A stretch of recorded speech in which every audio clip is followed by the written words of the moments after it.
السلام علیکم ورحمۃ اللہ وبرکاتہ۔ کیسے ہیں آپ سب لوگ؟ اللہ تعالیٰ سب کو صحت اور ایمان کی بہترین حالت میں رکھے۔ نحمده ونصلي على رسوله الكريم، اما بعد فاعوذ باللہ من الشیطان الرجیم، بسم اللہ الرحمن الرحیم۔ رب اشرح لي صدری ويسر لي امری واحلل عقدۃ من لسانی یفقهوا قولی۔ جو شخص علم کے راستے پر چلتا ہے، جنت کا راستہ اس کے لیے آسان ہو جاتا ہے۔ علم کے لیے نکلنا حج کے برابر، اجر حاصل کرنے کے برابر ہے۔ ابو امامہ بیان کرتے ہیں کہ نبی صلی اللہ علیہ وسلم نے فرمایا، جو شخص صبح کے وقت اس لیے مسجد کی طرف نکلا کہ بھلائی سیکھے یا سکھائے، تو اس کے لیے اس حج ادا کرنے والے کی مثل اجر ہے جس نے اپنا حج مکمل کر دیا۔ صحیح ترغیب و ترہیب کی روایت ہے۔ آپ سوچئے کہ حج کا شوق کس کس کو نہیں؟ ہر شخص چاہتا ہے کہ اس کا اجر بہت زیادہ ہو، لیکن سب لوگ حج کر نہیں پاتے۔ لیکن علم کی مجلسوں، خیر و بھلائی سیکھنے کے لیے اگر کوئی انسان اپنا وقت نکالتا ہے، محنت اور کوشش کرتا ہے اور خیر کی مجالس کی طرف، مساجد کی طرف جاتا ہے، تو اس کا یہ اجر و ثواب ملتا ہے۔ اللہ سبحانہ تعالی ہمارے لیے بھی ہر روز حج کے برابر ثواب لکھ لے۔ اس کے خزانوں میں کچھ بھی کمی نہیں ہے، وہ سب کچھ دے سکتا ہے۔ آمین یا رب العالمین۔ 8واں پارہ۔ بسم اللہ الرحمن الرحیم ولو أننا نزلنا إليهم الملائكة وكلمهم الموتى وحشرنا عليهم كل شيء قبلا ما كانوا ليؤمنوا إلا أن يشاء الله ولكن أكثرهم يجهلون۔ بارک اللہ فیک۔ شروع اللہ کے نام سے جو بڑا مہربان نہایت رحم کرنے والا ہے۔ وَلَوْ أَنَّنَا نَزَّلْنَا إِلَيْهِمُ الْمَلَائِكَةَ وَكَلَّمَهُمُ الْمَوْتَى وَحَشَرْنَا عَلَيْهِمْ كُلَّ شَيْءٍ قُبُلًا مَا كَانُوا لِيُؤْمِنُوا إِلَّا أَن يَشَاءَ اللَّهُ وَلَكِنَّ أَكْثَرَهُمْ يَجْهَلُونَ۔ وَلَكِنَّ أَكْثَرَهُمْ يَجْهَلُونَ۔ اور اگر ہم ان کی طرف فرشتے بھی نازل کر دیتے اور ان سے مردے کلام بھی کرتے اور ہر چیز ان کے سامنے لا اکٹھا کرتے، تو بھی یہ ایمان لانے والے نہ تھے، مگر جس کے متعلق اللہ چاہتا ہے، لیکن ان میں سے اکثر نادانی کی باتیں کرتے ہیں۔ یعنی جہالت انسان کی ہدایت کے راستے میں رکاوٹ بن جاتی ہے، خواہ وہ جذباتی جہالت ہو یا علمی جہالت ہو۔ علم کا نہ ہونا بھی انسان کی ہدایت کے راستے میں رکاوٹ ہے۔ اسی طرح علم آنے کے بعد اپنی خواہشات کی پیروی بھی انسان کی ہدایت حاصل کرنے میں رکاوٹ بن جاتی ہے۔ اہل مکہ اور آپ کے مخالفین کا یہی حال تھا۔ پھر فرمایا، اسی طرح ہم نے شیطان سیرت انسان اور جنوں کو ہر نبی کا دشمن بنایا، جو دھوکہ دینے کی غرض سے کچھ خوشائند باتیں ایک دوسرے کے کانوں میں پھونکتے رہتے ہیں، اور اگر تمہارا پروردگار چاہتا تو ایسا نہ کر سکتے، سو انہیں ان کے حال پر چھوڑ دیجیے اور ان باتوں کو بھی جو افترا کرتے ہیں۔ وَلِتَصْغَى إِلَيْهِ أَفْئِدَةُ الَّذِينَ لَا يُؤْمِنُونَ بِالْآخِرَةِ وَلِيَرْضَوْهُ وَلِيَقْتَرِفُوا مَا هُمْ مُقْتَرِفُونَ۔ اور وہ ایسے کام اس لیے بھی کرتے تھے کہ جو لوگ آخرت پر ایمان نہیں لاتے ان کے دل ادھر مائل ہوں، نیز وہ اسے پسند کر لیں اور وہ برائیاں کرتے چلے جائیں جو اب کر رہے ہیں۔ یعنی اللہ تعالیٰ رسول اللہ صلی اللہ علیہ وسلم کو تسلی دیتے فرما رہے ہیں کہ جس طرح ہم نے آپ کے دشمن بنا دیے جو آپ کی دعوت کو ٹھکراتے ہیں اور آپ سے حسد کرتے ہیں، تو یہ ہماری سنت ہے۔ ہم ہر نبی کے جس کو ہم مخلوق کی طرف بھیجتے ہیں دشمن مقرر کر دیتے ہیں، اور پھر وہ انہیں ایک دوسرے کو غلط کاموں میں مدد دیتے ہیں اور ایک دوسرے کو چکنی چپڑی باتیں کرتے متاثر کرتے ہیں، اور ایسے طریقے سے بات کرتے ہیں کہ دوسرے لوگ ان سے دھوکہ کھا جائیں اور سیدھے سادے لوگ ان کے آگے سر جھکا دیں، کیونکہ وہ حقیقت کو جانتے نہیں ہیں، بلکہ خوبصورت الفاظ اور ملمہ سازی ان کو اچھی لگتی ہے اور وہ باطل کو حق سمجھنے لگتے ہیں۔ یہاں پر خاص طور پر شیاطین جن و انس کی بات کی گئی ہے۔ قتادہ اور مجاہد کہتے ہیں جس طرح جنوں میں شیاطین ہیں اسی طرح انسانوں میں بھی شیاطین ہیں۔ مالک بن دینار کہتے ہیں میرے اوپر انسانوں کے شیاطین جنوں کے شیاطین سے زیادہ سخت ہیں، اس وجہ سے کہ جب میں تعوذ پڑھتا ہوں تو جنوں کا شیطان مجھ سے دور ہو جاتا ہے، لیکن انسانوں کا شیطان میرے پاس آ کر مجھے علل اعلان نافرمانیوں کی طرف گھسیٹ کر لے جاتا ہے، یعنی خود تو دین پر نہیں چلے، ٹھیک ہے، تو میں تمہیں بھی دین چلنے نہیں دوں گا۔ انسانوں کے شیطان جیسے ابو جہل تھا تو ابو طالب کے پاس آخری وقت میں کس طرح پہنچ گیا اور انہیں حق قبول کرنے نہ دیا۔ پھر کیا کہا، لا یؤمنون بالآخرۃ، حقیقت یہ ہے کہ آخرت پر یقین کا کمزور ہونا انسان کے لیے گمراہی کا باعث بنتا ہے۔ جب انسان آخرت کو بھول جاتا ہے تو پھر دنیا کی اٹریکشن اس کو اپنے اندر کھینچ لیتی ہے، اور دنیا کی باتیں اور دنیا کے لوگوں کی خوبصورت تعویلات جو انہوں نے دین کے بارے میں آخرت کے بارے میں کر رکھی ہوتی ہیں ان میں گر جاتا ہے، کیونکہ انسان بہرحال اپنی خواہشات کے عادی کمزور پڑ جاتا ہے۔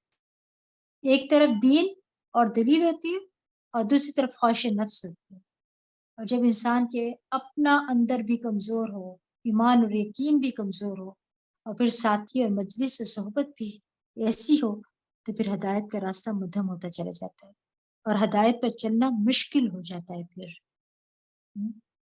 پھر اللہ تعالیٰ فرماتے ہیں کیا میں اللہ کے سوا کسی اور منصف کو تلاش کروں، حالانکہ اسی نے پوری تفصیل کے ساتھ تمہاری طرف کتاب نازل کی ہے، اور جن لوگوں کو ہم نے کتاب دی ہے وہ جانتے ہیں کہ یہ کتاب آپ کے پروردگار کی طرف سے حق کے ساتھ نازل ہوئی ہے، لہذا آپ شک کرنے والوں میں شامل نہ ہوں۔ یعنی اللہ تعالیٰ نے اپنا وعدہ پورا کر دیا تمہاری ہدایت کے لیے، تفصیل سے سب کچھ اس کتاب میں بھیج دیا، اب تم چاہتے ہو کہ اس کتاب کے علاوہ کہیں اور سے ہدایت حاصل کی جائے، یعنی لوگوں کے جھوٹے پروپیگنڈے کے شکار نہ ہوں، ہدایت اسی کتاب کے ذریعے ملے گی، اور رب ہی یہ اختیار رکھتا ہے کہ وہ حق اور باطل کے درمیان فیصلہ کر سکے۔ پھر اللہ تعالیٰ فرماتے ہیں کہ اور آپ کے پروردگار کی بات سچائی اور انصاف کے اعتبار سے کامل ہے، اس کے فرامین کو کوئی تبدیل کرنے والا نہیں، اور سب کچھ سننے اور جاننے والا ہے۔ اے محمد صلی اللہ علیہ وسلم اگر آپ زمین میں بسنے والوں کی اکثریت کے کہنے پر چلیں گے تو وہ آپ کو اللہ کی راہ سے بہکا دیں گے، وہ تو محض زن کے پیچھے لگے ہوئے اور صرف قیاس آرائیاں ہی کرتے ہیں۔ اگر آپ حق اس بات میں دیکھیں کہ لوگوں کی اکثریت کس طرف جا رہی ہے، ان کا ٹرینڈ کیا ہے، تو یہ کوئی دلیل نہیں ہے، کیونکہ اکثریت اپنے خواہشات کی پیروی کرتی ہے، قیاس آرائیوں اور گمان سے کام لیتی ہے۔ فرمایا کیونکہ لوگ خود بہکے ہوئے اس لیے وہ آپ کو بھی بہکا دیں گے، ان کے پاس چند خوبصورت خیالات کے سوا کچھ بھی نہیں، حقیقت کا علم اللہ سبحانہ تعالیٰ کے پاس ہے اور وہ قرآن و سنت میں ہی ہے، اس لیے جو شخص ہدایت کا پیروکار ہو اسے چاہیے کہ ان دو چیزوں کو مضبوطی سے تھام لے۔ پھر اللہ تعالیٰ فرماتے ہیں بلا شبہ تمہارا پروردگار خوب جانتا ہے کہ کون اس کی راہ سے بھٹکا ہوا ہے، اور ہدایت پانے والوں کو بھی خوب جانتا ہے، کیونکہ ہدایت کا معیار جو ہے وہ قرآن و سنت ہے نا، اور واپسی بھی اللہ سبحانہ تعالیٰ کی طرف ہے، تو وہی فیصلہ کرے گا کہ کون سیدھے راستے پر چل کر صحیح منزل پر پہنچا اور کون بھٹک گیا ہے۔ پھر فرمایا اے ایمان والو اگر تم اللہ کی آیات پر ایمان رکھتے ہو تو جس چیز پر اللہ کا نام لیا گیا ہو اسے بلا تکلف کھاؤ، یعنی آپ کے دشمن اہل مکہ جو تھے نا اس بات پر اعتراض کرتے تھے کہ آپ کیسے لوگ ہیں جس کو آپ مار کے کھاتے ہیں، اس کو حلال سمجھتے ہیں، اور جس کو اللہ مار دیتا ہے یعنی وہ اپنی طبی موت مر جاتا ہے تو اس کو آپ حرام قرار دیتے ہیں۔ تو یہ صرف ان کی سوچ کا غلط انداز تھا نا، حالانکہ ذبح کرنا اور اس پر اللہ کا نام لینا وہ اپنے الگ اثرات رکھتا ہے، بنسبت اس کے کہ ایک جانور بیمار ہو کر مر جائے یا کوئی چوٹ کھا کے مر جائے، اس موت کے اثرات کچھ اور طرح کے ہوتے ہیں، اس گوشت کو کھانے کے اثرات بھی الگ ہوتے ہیں، لیکن انہوں نے اپنی اس بات کو بڑا خوبصورت بنا دیا، اور بظاہر دیکھنے میں یہ بات بہت متاثر کن لگتی ہے کہ واقعی جس کو اللہ مارتا ہے وہ اس بات کا زیادہ حقدار ہے کہ اس کو کھایا جائے بنسبت اس کے جس کو انسان خود ذبح کر لیتا ہے۔ یہی بتایا جا رہا ہے کہ ان کی باتوں میں نہ آئے آپ، جس کو پوری طرح ذبح کیا گیا ہو، اس پر اللہ کا نام لیا گیا ہو، اسی کو کھاؤ اگر تم ایمان رکھتے ہو، حلال کھانا بھی ایمان کا حصہ ہے۔ پھر فرمایا آخر کیا بات ہے کہ تم وہ چیز نہ کھاؤ جس پر اللہ کا نام لیا گیا ہو، حالانکہ جو کچھ اس نے تم پر حرام کیا اسے تمہارے لیے تفصیلاً بیان کر دیا ہے، الا یہ کہ تم کوئی حرام چیز کھانے پر مجبور ہو جاؤ۔ اور بہت سے لوگ ایسے ہیں جو بغیر علم کے محض اپنی خواہشات کے پیچھے لگ کر دوسروں کو بہکاتے رہتے ہیں۔ آپ کا پروردگار ایسے حد سے بڑھ جانے والوں کو خوب جانتا ہے۔ بہت سے لوگ ایسے ہیں نا جو بغیر علم کے محض خواہشات کے پیچھے لگ کر دوسروں کو بھی بہکاتے ہیں، اپنی خواہشات کی پیروی کرتے ہیں اور چاہتے ہیں کہ باقی لوگ بھی ان کے پیچھے چلیں۔ لہٰذا وہ اپنی خواہشات کو بہت خوبصورت الفاظ میں بیان کر کے دوسروں کو بھی اپیل کرتے ہیں اور اپنے ساتھ بہکا کر لے جاتے ہیں، اور لوگ لا علمی میں، کبھی غفلت میں، کبھی خواہشات کی پیروی میں قرآن و سنت کی تعلیمات کو نہ جاننے کی وجہ سے ان کے پیچھے چل پڑتے ہیں۔ یاد رکھیے، اپنی پسند ناپسند پر چلنا گمراہی کا سبب ہوتا ہے۔ ہدایت کے لیے اللہ اور اس کے رسول کی پسند ناپسند کو دیکھنا لازم ہے۔ بعض اوقات خواہشات کی بنا پر کسی چیز سے محبت رکھنا ہدایت سے دوری کا سبب بھی بن جاتا ہے۔ پھر فرمایا وَذَرُوا ظَاهِرَ الْإِثْمِ وَبَاطِنَهُ إِنَّ الَّذِينَ يَكْسِبُونَ الْإِثْمَ سَيُجْزَوْنَ بِمَا كَانُوا يَقْتَرِفُونَ۔ تم ظاہر گناہوں کو بھی چھوڑو اور چھپے گناہوں کو بھی، جو لوگ گناہ کے کام کرتے ہیں انہیں جلد ہی اس کی سزا مل کے رہے گی۔ ظاہری گناہ یعنی پبلک میں کیے جانے والے گناہ ہوتے ہیں، اور چھپ کر کرنے والے گناہوں کو بھی چھوڑ دو۔ کون سے ہوتے ہیں وہ؟ جیسے غیبت چھپ کر کی جاتی ہے اور تانا منہ پر دیا جاتا ہے۔ بعض اوقات لوگ غیبت کرتے ہوئے کیا دلیل دیتے ہیں؟ مجھے کوئی ڈر نہیں، میں تو یہ بات اس کے منہ پر بھی کہہ دوں گی۔ وَيْلٌ لِكُلِّ هُمَزَةٍ لُمَزَةٍ۔ بری بات کو چاہے پیٹھ پیچھے کیا جائے، چھپ کر کیا جائے، یا کسی کان میں کیا جائے، یا کسی پرائیویٹ میسج میں کیا جائے، یا پھر سامنے بیٹھ کر تانا دیا جائے، دونوں میں ہی ہلاکت ہے۔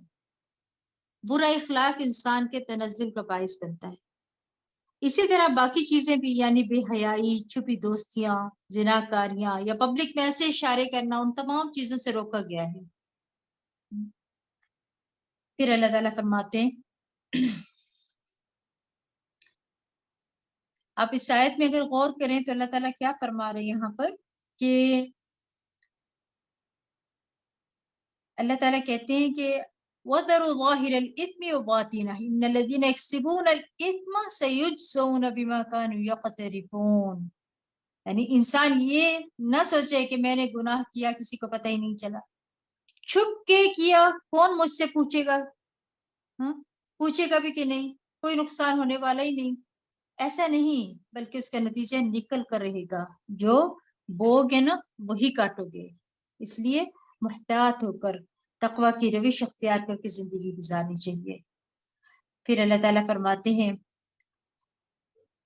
وَلَا تَأْكُلُوا مِمَّا لَمْ يُذْكَرِ اسْمُ اللَّهِ عَلَيْهِ وَإِنَّهُ لَفِسْقٌ۔ اور جس چیز پر اللہ کا نام نہ لیا گیا اسے مت کھاؤ، کیونکہ یہ گناہ کی بات ہے۔ بلا شبہ شیطان تو اپنے دوستوں کے دلوں میں شکوک و اعتراضات القاء کرتے رہتے ہیں تاکہ وہ تم سے جھگڑتے رہیں، اور اگر تم نے ان کی بات مان لی تم بھی مشرک ہی ہوئے۔ رسول اللہ صلی اللہ علیہ وسلم نے فرمایا، جو چیز خون بہا دے اور اس پر اللہ کا نام لیا گیا ہو تو اسے کھاؤ، اور جس کھانے پر اللہ کا نام نہ لیا جائے، جیسے بتوں کا نام لیا جائے یا غیر اللہ کا نام لیا جائے، تو وہ ابلیس کا رزق ہوتا ہے۔ رسول اللہ صلی اللہ علیہ وسلم نے فرمایا کہ ابلیس نے کہا، اے اللہ تو نے ساری مخلوق کا رزق واضح کر دیا، تو میرا رزق کہاں ہے؟ اللہ تعالیٰ نے فرمایا، ہر وہ چیز جس پر میرا نام نہ لیا جائے۔ اسی لیے کہتے ہیں نا، جب آپ کھانا کھاتے ہوئے بسم اللہ کے بغیر شروع کرتے ہیں تو شیطان آپ کے کھانے میں شریک ہو جاتا ہے۔ اس کھانے کی وہ طاقت اور غذائیت نہیں ملتی جس کی آپ کو ضرورت ہوتی ہے۔ بظاہر تو آپ کو لگتا ہے پیٹ بھر گیا، لیکن وہ سب کچھ جو ہے نہیں ملتا جو اس کھانے سے ملنا چاہیے۔ پھر فرمایا، بھلا وہ شخص جو مردہ تھا، پھر ہم نے اسے زندہ کیا اور اس کو روشنی عطا کی، جس کی مدد سے وہ لوگوں میں زندگی بسر کر رہا ہے۔ اس شخص جیسا ہو سکتا ہے جو تاریکیوں میں پڑا ہو اور اس کے نکلنے کی کوئی صورت نہ ہو۔ کافر جو کچھ کر رہے ہیں ان کے اعمال اسی طرح خوشنما بنا دیے گئے ہیں۔ میتن، یہاں میتن سے مراد مردہ، لا علم، جاہل، نہ اپنے رب کو پہچانتا تھا، نہ اپنے رسول کو، نہ اپنے دین کو، نہ اپنی آخرت کو۔ پھر اللہ فرماتے فَأَحْيَيْنَاهُ، سے مراد ایمان دیا، علم دیا، اسے شعور بخشا، اسے دین کی سمجھ بخشی، اسے روشنی عطا کی جس کی مدد سے وہ لوگوں میں زندگی بسر کرتا ہے۔ مسلمان اپنے باطن اور اپنے ظاہر دونوں سے ہی پہچانا جاتا ہے، یعنی ایمان اس کے قلب کو روشنی بخشتا ہے اور پھر اس کا عمل صالح اس کے ظاہر کو روشنی بخشتا ہے۔ اور ظلمات سے مراد کفر، جہالت کے اندھیرے، لاشعوری کے اندھیرے، ناسمجھی کے اندھیرے ہیں۔ جو اللہ اور آخرت کو نہیں مانتے اور ایمان کے بغیر جو کچھ کر رہے ہیں نا اس پر بڑا فخر کر رہے ہیں کہ وہ بڑا ترقی کر رہے ہیں۔ اصل بات یہ ہے کہ انسان کی کامیابی دنیا کی ترقی کے ساتھ اسی وقت ہے جب وہ اپنے دینے والے کو پہچانتا ہے اور جس کے پاس واپس جانا ہے اس کو راضی کرتا ہے۔ پھر فرمایا اسی طرح ہم نے ہر بستی میں اس کے بڑے بڑے مجرموں کو لگا دیا ہے کہ وہ اس بستی میں مکر و فریب کرتے رہیں، پھر وہ خود ہی اس مکر و فریب میں پھنس جاتے ہیں مگر یہ بات سمجھنے کی کوشش ہی نہیں کرتے، اور جب ان کے پاس کوئی نشانی آتی ہے تو کہتے ہیں ہم تو اس وقت تک نہ مانیں گے جب تک ہمیں بھی وہی کچھ نہ دیا جائے، یعنی نبوت جو اللہ کے رسولوں کو دیا گیا ہے۔ اللہ ہی بہتر جانتا ہے کہ اپنی رسالت کا کام کس سے لے۔ جلد ہی ان مجرموں کو اپنی مکاریوں کی پاداش میں اللہ کے ہاں ذلت اور سخت عذاب سے دوچار ہونا پڑے گا۔ جس شخص کو اللہ ہدایت دینا چاہے اس کا سینہ اسلام کے لیے کھول دیتا ہے، اور جسے گمراہ کرنا چاہے اس کے سینے میں اتنی گھٹن پیدا کر دیتا ہے جیسے بڑی دقت سے بلندی کی طرف چڑھ رہا ہو۔ جو لوگ ایمان لاتے ہیں اللہ تعالیٰ اسی طرح ان پر حق سے فرار اور نفرت کی ناپاکی مسلط کر دیتا ہے۔ یہاں کیا فرمایا جا رہا ہے کہ ہدایت دو طرح کی ہوتی ہے، ہدایت ارشاد اور ہدایت توفیقی۔ ہدایت ارشاد جو تعلیم کی شکل میں ہے، جو کائنات کی نشانیوں کی شکل ہے، یہ سب انسانوں کے لیے برابر ہے، لیکن بہت سے لوگ اس ہدایت کو دیکھنے کے باوجود، پڑھنے کے باوجود، سننے کے باوجود، جاننے کے باوجود بھی اس پر عمل نہیں کرتے کیونکہ انہیں توفیق نہیں ہوتی نا۔ اور تو جس کو یہ توفیق مل جاتی ہے وہ توفیق دراصل کیا کرتی ہے، اس کے سینے میں وسعت پیدا کر دیتی ہے۔ یہ وسعت کیا ہے کہ انسان اللہ کی بات سنتا ہے اور اس کا دل کھلا ہوتا ہے، وہ خوشی سے سنتا ہے، خوشی سے قبول کرتا ہے، اس پہ غور و فکر کرتا ہے اور پھر اس کے مطابق عمل بھی کرتا ہے، تو یہ اللہ کی توفیق سے ہوتا ہے۔ تو جس کے ساتھ اللہ بھلائی کا ارادہ کر لیتا ہے اس کو دین کی سمجھ دے دیتا ہے۔ یجعل صدرہ ضیقا حرجا کانما یصعد فی السماء، جسے گمراہ کرنا چاہتا ہے اس کے سینے میں اتنی گھٹن پیدا کر دیتا ہے جیسے وہ بڑی مشکل سے بلندی کی طرف چل رہا ہو۔ جب انسان بلندی کی طرف بڑھ جاتا ہے نا تو آکسیجن نہیں ہوتی تو سانس گھٹنے لگتا ہے۔ کہ قرآن کا معجزہ ہے کہ 1400 سال پہلے ایسی بات بتا دی گئی کہ اوپر جانے سے سینہ گھٹے گا، سانس نہیں آئے گا۔ دوسرا معنی یہ بھی کیا گیا کہ جیسے کوئی اڑنے کی کوشش کر رہا ہو، جو کہ بڑا مشکل کام ہے، انسان کے بازو کاموں کے لیے ہیں مگر پرندوں کی طرح اڑنے کے لیے نہیں ہے، تو یہ بھی ایک مشکل کام ہے۔ یعنی دین کی طرف آنا، نماز کی طرف آنا، دین کی مجلسوں کی طرف آنا، دیندار لوگوں کے پاس بیٹھنا، خیر و بھلائی کی بات سننا اس کے لیے بڑا ہی بوجھل ہوتا ہے، اس سے اس کا دل گھٹتا ہے اور اس کی طرف نہیں آنا چاہتا۔ اور یہ بڑی خطرناک علامت ہوتی ہے کہ انسان دین کی مجلس کی طرف آنا ہی نہ چاہے، اور آئے بھی تو دل گھٹا رہے، کچھ اندر نہ جائے۔ تو کچھ لوگ قرآن سنتے بھی وہ اندر جانے کی بجائے باہر ہی الٹ جاتا ہے۔ اللہ سبحانہ تعالیٰ سے یہ دعا کثرت سے کرنی چاہیے، رب اشرح لی صدری ویسر لی امری واحلل عقدۃ من لسانی یفقہوا قولی۔ موسیٰ علیہ السلام نے سینے کی وسعت مانگی تھی نا، تاکہ ساری باتیں اندر آ جائیں، جذب ہو جائیں اور انسان کے اندر عمل کی صلاحیت پیدا ہو جائے۔ تو جس کا سینہ وسیع ہوگا وہ اللہ کے ہر حکم پر دل کی خوشی سے عمل کرے گا۔ نماز اس کے لیے آنکھوں کی ٹھنڈک ہوگی، نہ کہ منافقوں کے لیے بہت بڑی مصیبت، اور وہ اسلام کے ہر حکم کے لیے اپنا سینہ بہت وسیع پائے گا۔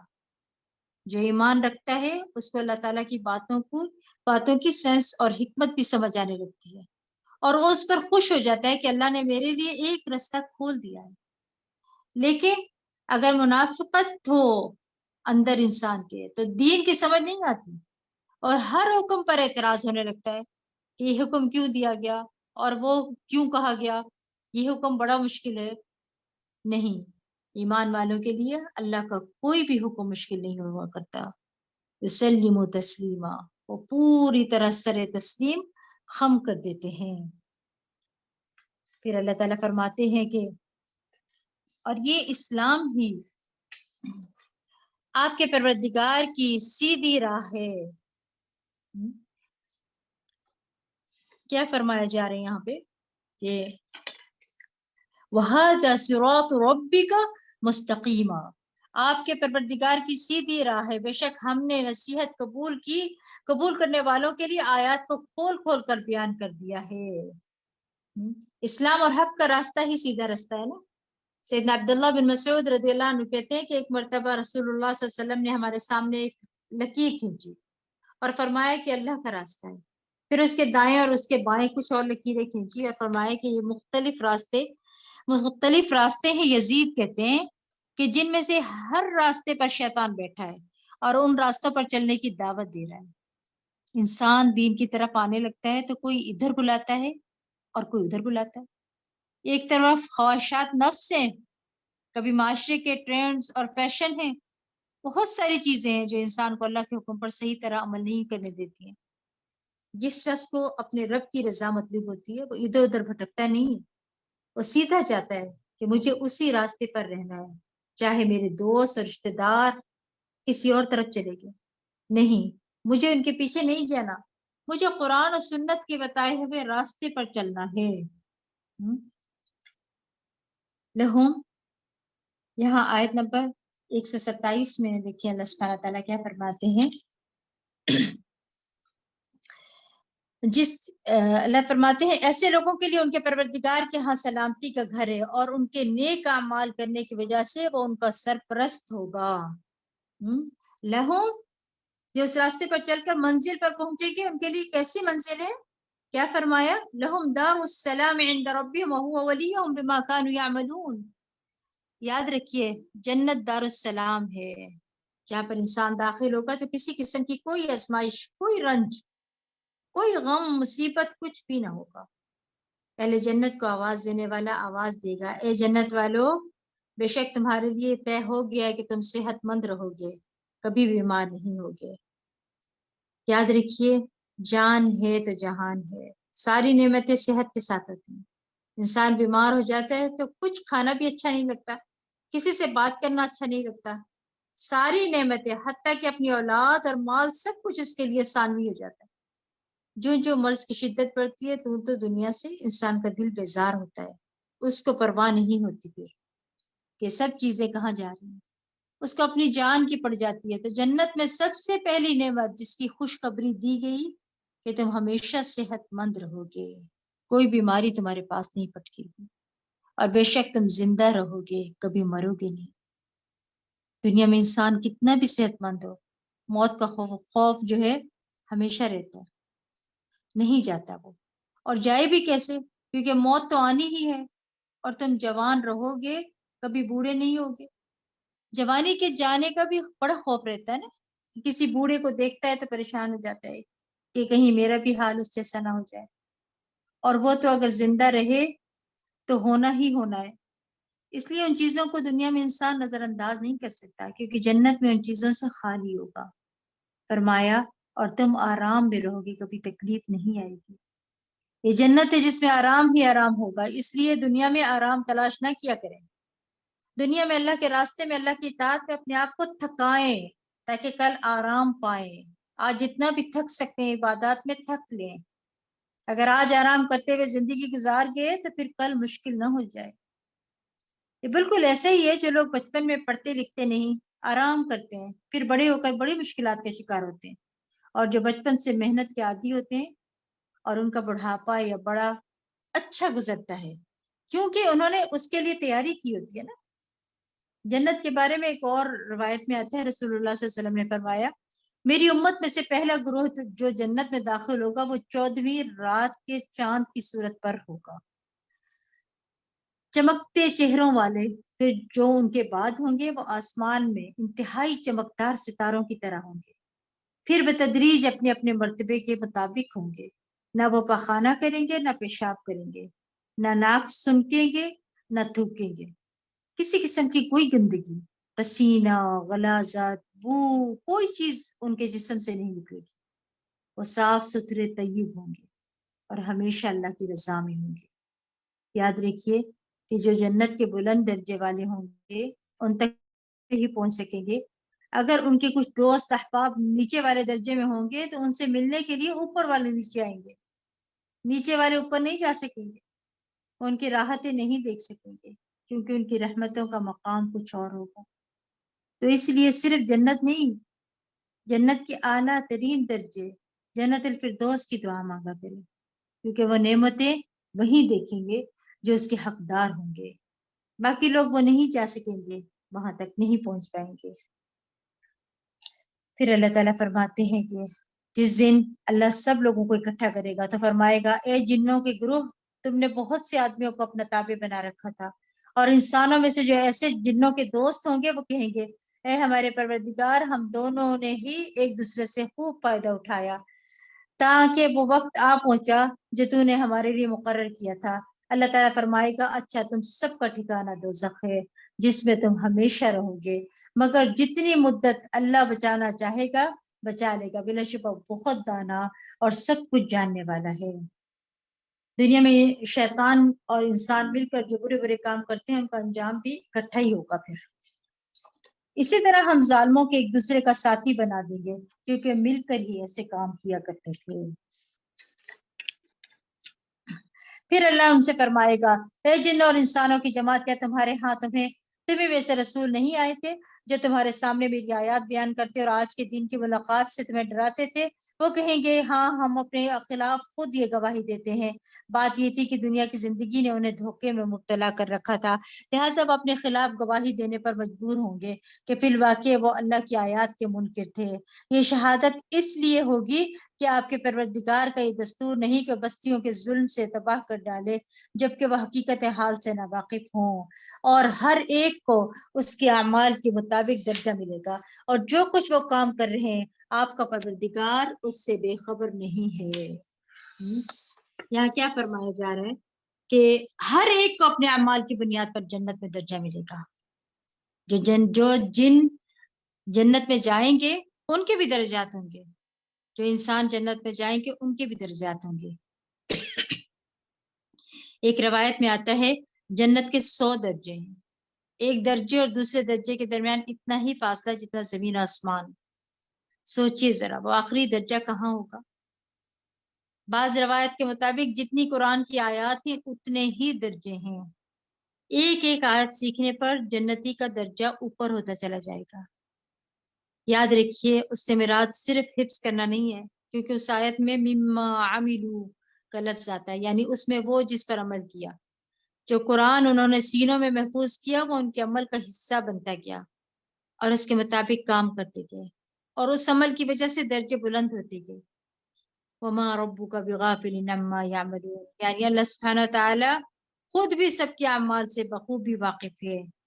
اپنا درجہ اپنے رب کے یہاں دیکھنا ہو تو اپنے عمل کو دیکھیں، کس کام میں آپ کتنے آگے ہیں، نمازیں کیسی ہیں، روزے کیسے ہیں، زکوٰۃ دینے کا طریقہ کیا ہے، اور کتنی خوشی اور شوق سے وقت پر دیتے ہیں، صدقات کتنے دیتے ہیں، خیر و بھلائی کے کام کتنے کرتے ہیں، نیکیوں میں کتنے آگے بڑھتے ہیں.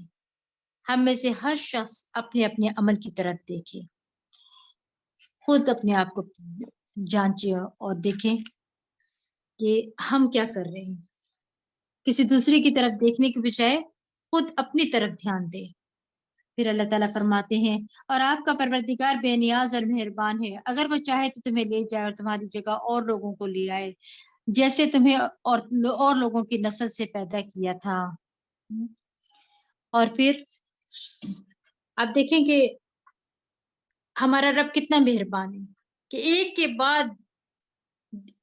کے بعد جو ہے نا ایک دن دیتا چلا جا رہا ہے کہ ہم کوئی نیکی کا کام کر لیں، مہلت پہ مہلت دیے چلا جا رہا ہے. اب دیکھیں جس کی عمر 60 سال ہو جائے اس کے پاس کوئی عذر یا بہانہ نہیں رہتا، پھر اللہ نے اس کو جینے کے لیے بہت سارے دن دے دیے، اس کے بعد تو انسان بونس پر ہی جیتا ہے نا. پھر اللہ تعالیٰ فرماتے ہیں کہ جس چیز کا تم سے وعدہ کیا جا رہا ہے قیامت وہ یقیناً آنے والی ہے اور تم اللہ کو عاجز نہیں بنا سکتے۔ آپ صلی اللہ علیہ وسلم ان سے کہیے میری قوم تم اپنی جگہ عمل کرتے جاؤ اور میں اپنی جگہ عمل کر رہا ہوں، پھر جلد ہی تمہیں معلوم ہو جائے گا کہ انجام کار کس کے حق میں بہتر رہتا ہے، اور یہ تو یقینی بات ہے کہ ظالم کامیاب نہیں ہو سکتے۔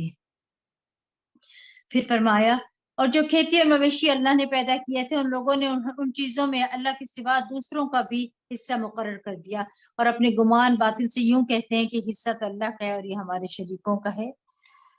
اب جو حصہ ان کے شریکوں کا ہوتا وہ تو اللہ کے حصہ میں شامل نہ ہو سکتا تھا، اور جو حصہ اللہ کا ہوتا وہ ان کے شریکوں کے حصہ میں شامل ہو سکتا تھا۔ کتنا برا فیصلہ کرتے تھے یہ لوگ۔ اس آیت میں الانعام کا ذکر آیا ہے نا، اللہ تعالیٰ کیا فرما رہے ہیں، والانعام نصیبا۔ اس آیت میں الانعام کا ذکر ہے۔ اہل عرب نے کس طرح ان مویشیوں کے بارے میں غلط عقائد اختیار کر رکھے تھے۔ انہوں نے کھیتی اور مویشیوں کو غیر اللہ کے نام پر وقف کر دیا تھا، کچھ حصہ فی سبیل اللہ اور کچھ کو بتوں کی نظر کر دیتے تھے۔ اب جو حصہ ان شریکوں کا ہوتا وہ اللہ کے حصے میں شامل نہ ہو سکتا تھا کیونکہ وہ ان کے اپنے درمیان تقسیم ہوتا تھا، اور اللہ کے نام پر جو تھا وہ غریبوں میں تقسیم ہوتا ہے۔ تو کبھی ایسا ہوتا ہے کہ اللہ کے نام والے حصے میں کبھی کمی ہوتی تو وہ اس کو پورا نہیں کرتے تھے، لیکن اگر بتوں کے حصے میں کمی ہوتی، پیداوار ناقص ہوتی یا کوئی جانور مر جاتے تو اس صورت میں اللہ کے حصہ میں سے لے کر اس کمی کو پورا کر لیتے، یعنی غریبوں کا حصہ بھی اپنی طرف کھینچ لیتے تھے۔ اسی طرح بہت سے مشرکوں کے لیے اپنی اولاد کے قتل کو خوشنما بنا دیا، اپنے بچوں کو ہلاک کر دے اور ان پر ان کے دین کو مشتبہ بنا دیا، اور اگر اللہ چاہتا تو ویسا نہ کرتے، لہٰذا انہیں جانے دیجیے۔ اور اس طرح افطرا کو بھی جس میں وہ لگے ہوئے ہیں، یعنی جھوٹی باتیں گھڑ کر اللہ کے نام پر لوگوں سے بیان کرتے ہیں یا پھر غلط عقائد کو اختیار کر کے اپنے آپ کو درست سمجھتے ہیں۔ اسی طرح بہت سے مشرکوں کے لیے ان کے شریکوں نے اولاد کے قتل کو خوشنما بنا دیا تاکہ انہیں ہلاک کر دیں اور ان پر ان کے دین کو مشتبہ بنا دیں، اور اگر اللہ چاہتا تو ایسا نہ کرتے، لہٰذا انہیں جانے دیجیے اور اس افتراء کو بھی جس میں وہ لگے ہوئے ہیں۔ کہتے ہیں کہ اس قسم کے مویشی اور کھیتی ممنوع ہے، انہیں ان کے گمان کے مطابق وہی کھا سکتے ہیں جسے وہ چاہیں، اور کچھ مویشی جن کی پشتیں حرام ہیں ان پر نہ کوئی سوار ہو سکتا ہے نہ بوجھ لاد سکتے ہیں، اور کچھ مویشی ایسے ہیں جن پر وہ ذبح کے وقت اللہ کا نام نہیں لیتے۔ یہ سب کچھ اللہ تعالیٰ پر افتراء ہے، اور اللہ ان قریب انہیں ان کی افتراء پر دازیوں کے بدلے ان کا بدلہ دے دے گا۔ یہاں پہ کیا سمجھ آ رہی ہے؟ فرمایا کیا جا رہا ہے، نیز کہتے ہیں کہ ان اقسام کے جانوروں کے پیٹ میں جو بچہ ہے وہ صرف ہمارے مردوں پر حلال ہے اور ہماری عورتوں پر حرام ہے۔ آپ دیکھیں یہاں کیا کیا چیزیں آپ کو نظر آ رہی ہیں، جیسے یعنی ان کے غلط عقائد ہے نا، یہ اللہ نے جو چیزیں سب کے لیے حلال کی ہے وہ انہوں نے حرام کر دیا اور اپنی مرضی سے حلال حرام کو اپنے ہاتھ میں لے لیا ہے کہ جس کو ہم چاہیں گے دیں گے۔ جب انسان بڑے بڑے گناہ کرتا ہے نا تو اس کا دل سخت ہو جاتا ہے، جو اپنی اولاد کو مار ڈالے، جو اللہ کے دیے ہوئے رزق کو اپنی مرضی سے حرام کر دے، پھر وہ ہدایت پر کیسے آ سکتا ہے جسے اس نے قانون یعنی اپنے ہاتھ میں قانون کو لے لیا، یہ کہ میرا بچہ ہے جو چاہوں کروں۔ یہ نہیں سوچتے کہ نہیں یہ اللہ کی امانت ہے تمہارے پاس، تمہارا اختیار نہیں کہ اس کو قتل کرو۔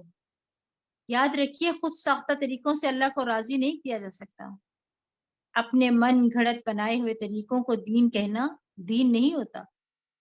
بعض لوگ جیسے بدعت کرتے ہیں، بدعت کیا ہوتی ہے؟ جو چیز نہ قرآن و سنت میں ہے، نہ ہی نبی کریم صلی اللہ علیہ وسلم نے، نہ صحابہ نے کبھی وہ کام کیے، بلکہ بعد کی جنریشن میں خود بخود انہوں نے اس چیز کو اپنے لیے دین کا حصہ بنا دیا۔ تو ایسی چیزوں سے اللہ کو راضی نہیں کر سکتے کیونکہ اللہ نے اس کام کے کرنے کا مطالبہ ہی نہیں کیا۔ کوئی اپنے اوپر خود سے خود پابندیاں لگا رہا ہے اور اس کو دین بنا رہا ہے تو یہ دین نہیں، کیونکہ اس سے اللہ کی رضا نہیں، ناراضگی آتی ہے۔ یاد رکھیے کسی بھی چیز کو جب آپ دین ثواب عبادت سمجھ کر کریں تو پہلے یہ دیکھ لیں کہ کیا اس کو اللہ سبحانہ تعالیٰ نے اس کے رسول صلی اللہ علیہ وسلم نے اس کی عبادت کہا بھی ہے کہ خود سے ہی بنا لیا ہے. اور پھر یہ دیکھیں جو یہاں پہ آ رہا ہے نا آیت نمبر 139 میں، وہ صرف ہمارے مردوں پر حلال ہے اور ہماری عورتوں پر حرام ہے.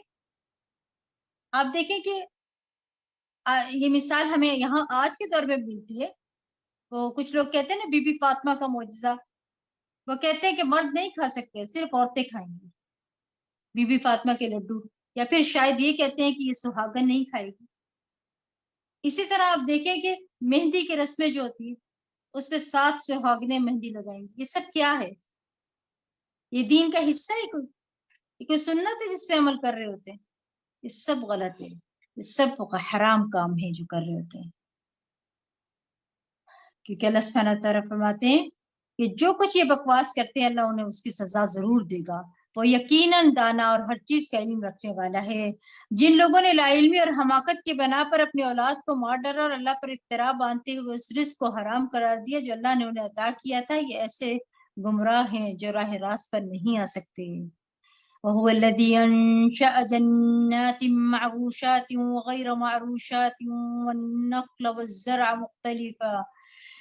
وہی تو ہے جس نے دونوں طرح کے باغات پیدا کیے، ایک وہ جن کی بیلیں ٹٹیوں پر چڑھائی جاتی ہیں، دوسرے وہ درخت جو خود اپنے تنے پر کھڑے ہوتے ہیں، ان کی بیل نہیں ہوتی جو ٹٹیوں پر چڑھائی جائے.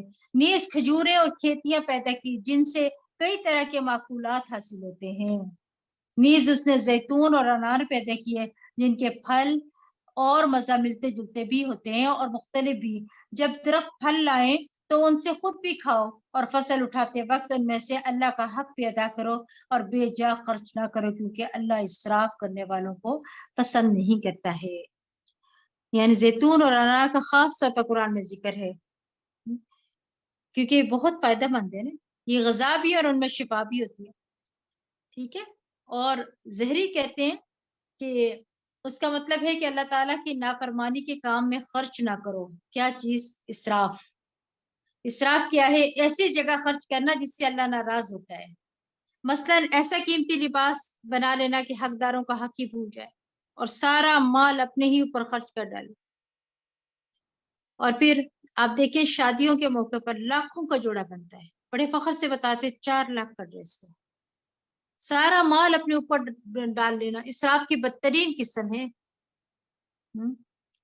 ابن ابی حاتم روایت کہتے ہیں کہ اگر ابو قبیس پہاڑ سونے کا ہوتا اور کوئی آدمی اللہ کی اطاعت کے کاموں میں یہ سارا پہاڑ خرچ کر دیتا تو یہ فضول خرچی نہ ہوتی.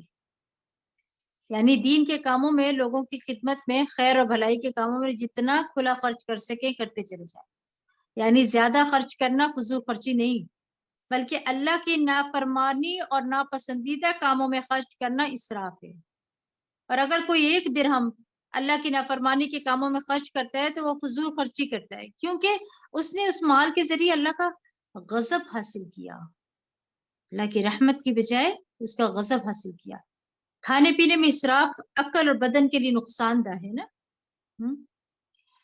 اور پھر حد سے گزرنے والے لوگ جو ہیں وہ کون ہیں؟ یعنی جو فخر، مباحات اور دکھاوے کے لیے کچھ کرتے ہیں، تو اپنی دھاک جماتے رہتے قیمتی قیمتی چیزیں خرید کر. پھر اللہ سبحانہ تعالیٰ کیا فرما رہے ہیں یہاں پر؟ نیز چوپایوں میں سے کچھ ایسے ہیں جو بار برداری کے کام آتے ہیں، اور کچھ ایسے ہیں جن کی کھالوں اور بالوں سے مفروشات بنائے جاتے ہیں.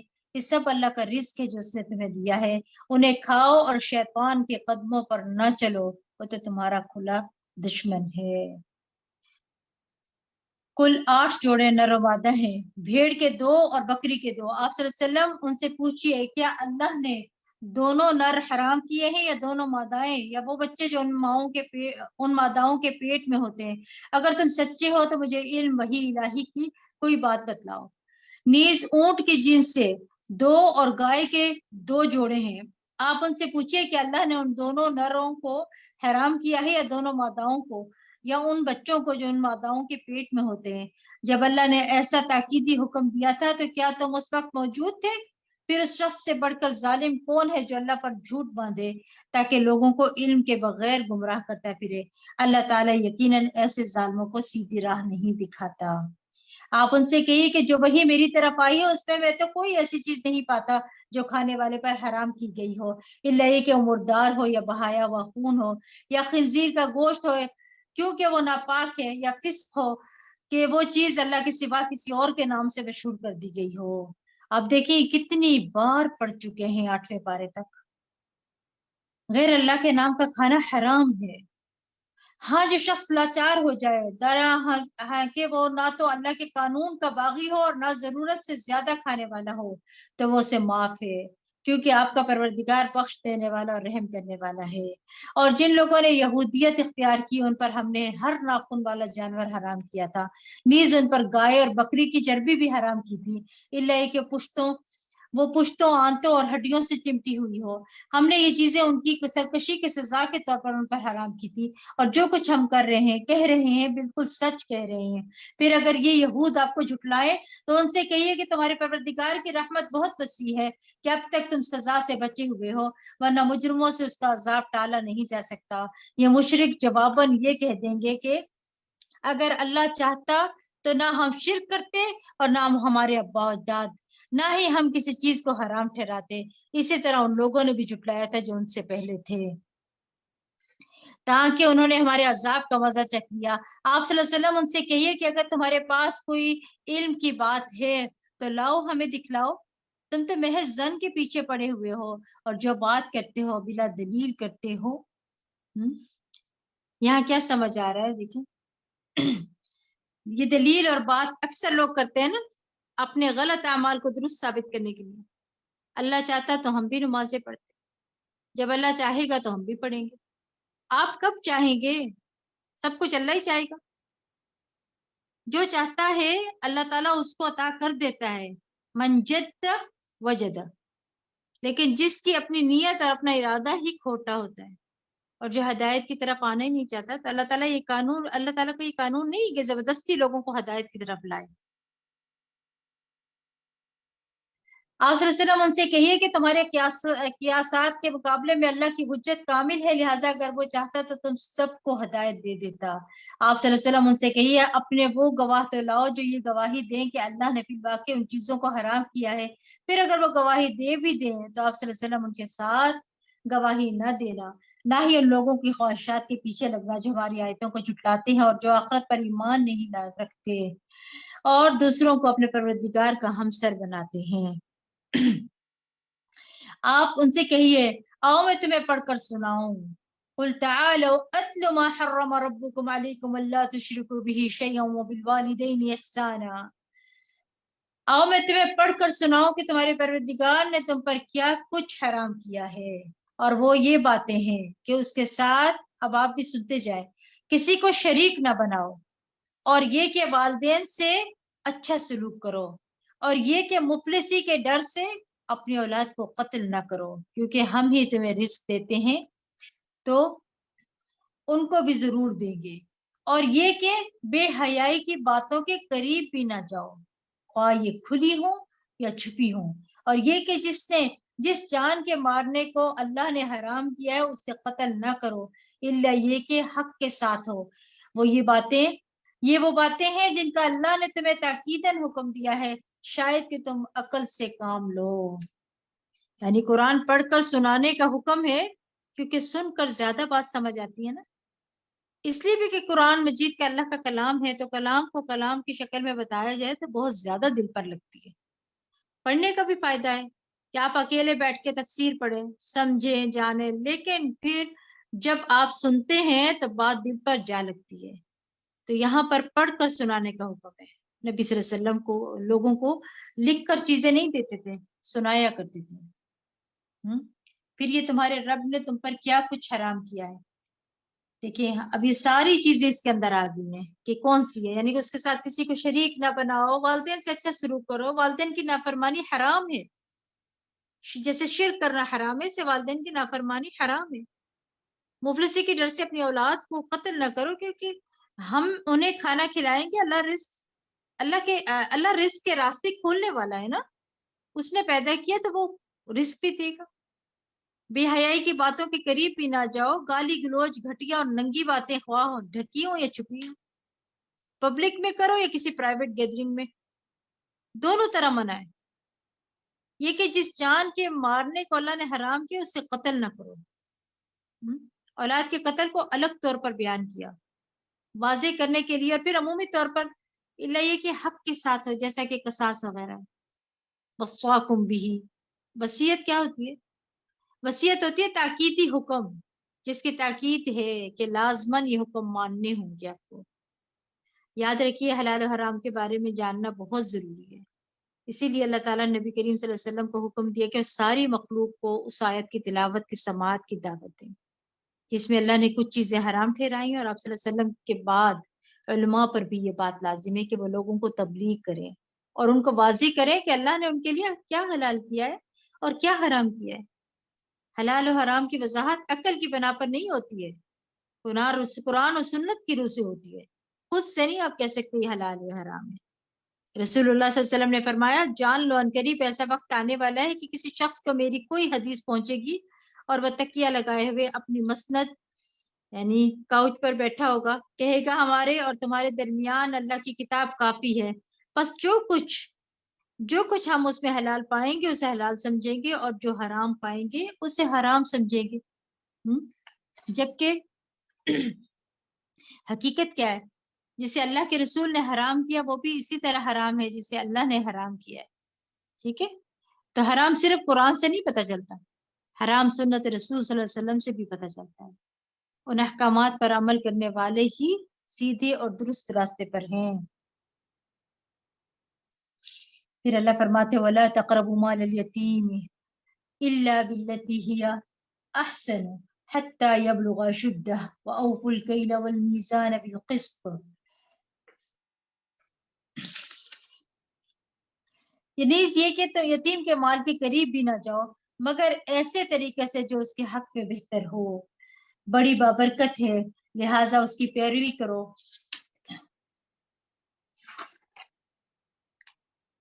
اس کے حق میں بہتر ہو تاکہ وہ عقل کی پختگی کو پہنچ جائے، اور یہ کہ ماپ اور تول انصاف کے ساتھ پورا دو۔ ہم کسی کو اس کے مقدور سے زیادہ تکلیف نہیں دیتے، اور یہ کہ جب کچھ کہو تو انصاف سے کہو، خواہ وہ بات تمہارے کسی قریبی سے تعلق رکھتی ہو، اور یہ کہ اللہ کے عہد کو پورا کرو۔ یہ باتیں ہیں جن کا اللہ نے تمہیں حکم دیا ہے، شاید کہ تم نصیحت قبول کرو۔ یتیم کے مال کی بات ہو رہی ہے نا کہ یتیم کے مال کے قریب بھی نہ جاؤ۔ جیسے کہ بھائی فوت ہو گیا ہے، اس کی بہت سے پراپرٹی بہت زیادہ ہے، وہ ان یتیموں کا حق ہے، تمہارا مال نہیں ہے کہ تم قبضہ کر لو کہ تمہارا بھائی تھا اس لیے تم اس میں سے مال لے لو۔ اگر ماں باپ ہوں تو ان کا کچھ حصہ جائے گا، باقی یتیم بچوں کے لیے۔ ناپ اور تول انصاف سے کرو۔ پھر فرمایا جب بات کرو انصاف سے کرو، چاہے کسی قریبی رشتہ دار کا ہی معاملہ ہو۔ پھر اللہ تعالیٰ فرماتے ہیں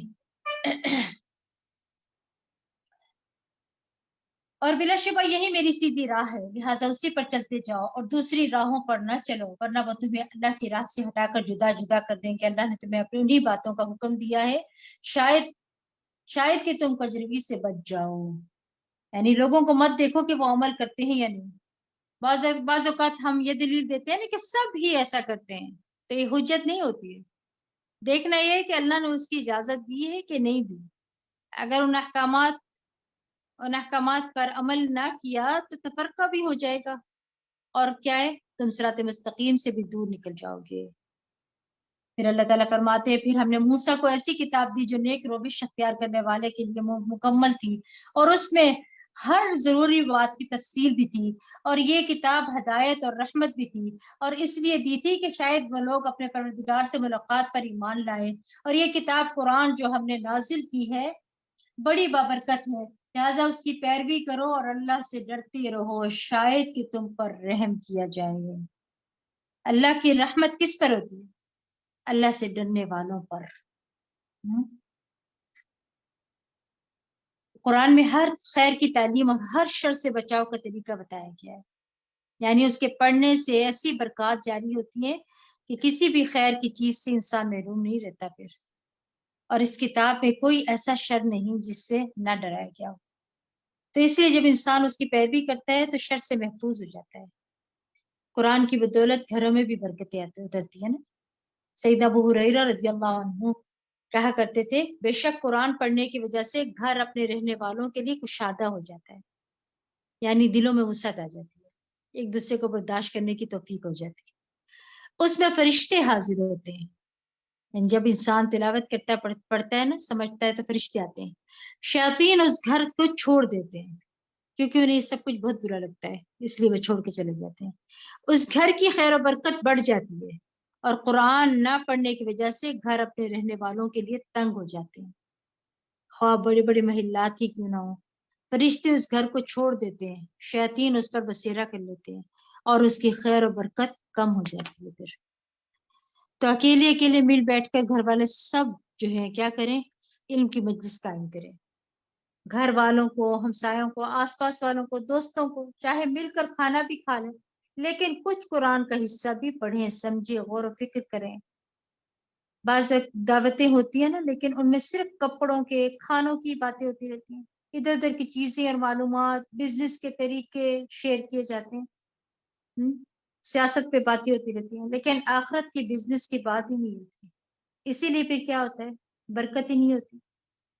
اللہ کی رحمت اور برکت سمیٹنے کے لیے گھروں کے اندر قرآن کے پڑھنے اور پڑھانے کے سلسلے جاری کرنے چاہیے، چاہے ہفتے میں ایک دفعہ یا مہینے میں ایک دفعہ یا سال میں ایک دفعہ ہو۔ ذاتی طور سے روزانہ مطالعہ کا حصہ ہونا چاہیے، لیکن اکٹھے بیٹھ کر بھی ہونا چاہیے، کیونکہ جس مجلس میں اکٹھے بیٹھ کر ذکر کیا جاتا ہے نا، اسے فرشتے ڈھانپ لیتے ہیں۔ پھر نیز اس لیے کتاب نازل کی ہے کہ تم یہ نہ کہہ سکو کہ کتاب تو ہم سے پہلے کے دو گروہوں یہود و نصارہ پر ہی اتاری گئی تھی، اور ہم تو ان کے پڑھنے پڑھانے سے بے خبر ہے، یا یہ کہنے لگو کہ اگر کتاب ہم پر اتاری جاتی تو ہم یقیناً ان سے زیادہ ہدایت یافتہ ہوتے، تب تمہارے پاس تمہارے پروردگار کی طرف سے ایک واضح دلیل، ہدایت اور رحمت آ چکی ہے، پھر اس شخص سے بڑھ کر کون ظالم ہوگا جو اللہ تعالیٰ کی آیات کو جھٹلائے اور ان سے کنی کترائے، اور جو لوگ ہماری آیات سے کنی کتراتے ہیں انہیں ہم ان کے اس عمل کی بہت بری سزا دیں گے۔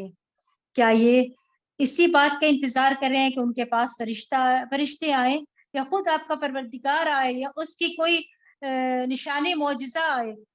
جس دن کوئی ایسا معجزہ آ گیا تو اس وقت کسی کا ایمان لانا اسے کچھ فائدہ نہ دے گا جو اس سے پیشتر ابھی تک ایمان نہ لایا ہو، یا اپنے ایمان کی حالت میں نیکی کے کام نہ کیے ہوں۔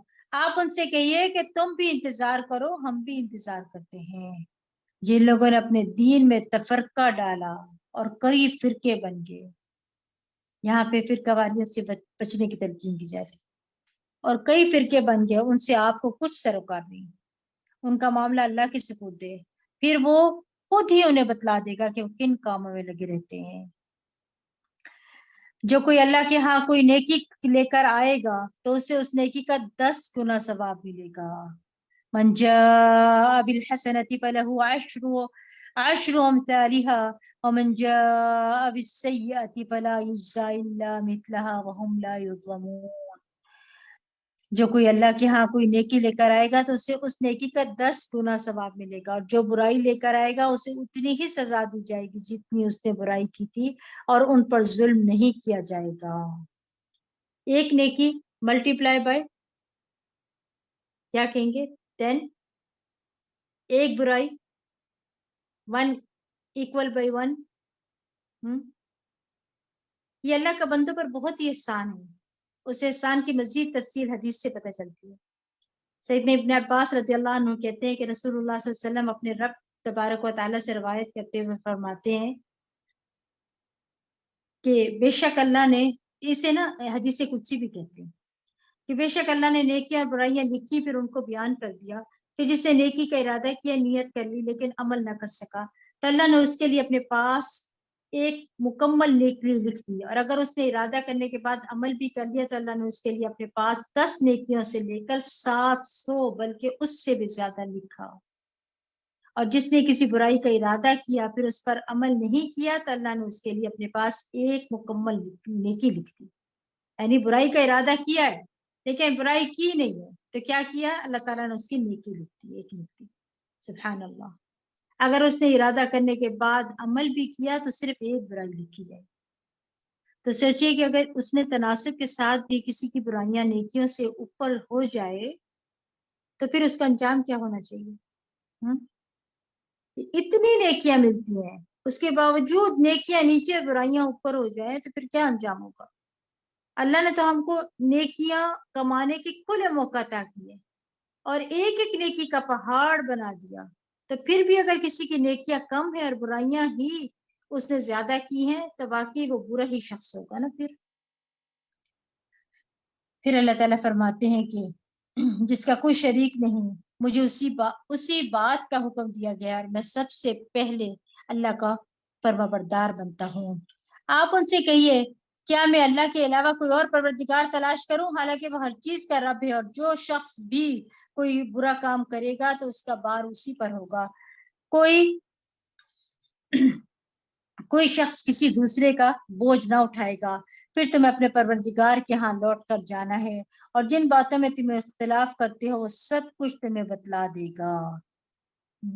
وَهُوَ الَّذِي جَعَلَكُمْ خَلَائِفَ الْأَرْضِ وَرَفَعَ بَعْضَكُمْ فَوْقَ بَعْضٍ دَرَجَاتٍ لِيَبْلُوَكُمْ فِي مَا آتَاكُمْ إِنَّ رَبَّكَ سَرِيعُ الْعِقَابِ وَإِنَّهُ لَغَفُورٌ رَحِيمٌ۔ وہی تو ہے جس نے تمہیں زمین میں نائب بنایا اور ایک کے مقابلے میں دوسرے کے درجے بلند کیے، تاکہ جو کچھ اس نے تمہیں دے رکھا ہے اسی میں تمہاری آزمائش کرے۔ بلا شبہ آپ کا پروردگار سزا دینے میں دیر نہیں لگاتا، اور ساتھ ہی ساتھ وہ یقیناً بخشنے والا اور مہربان ہے۔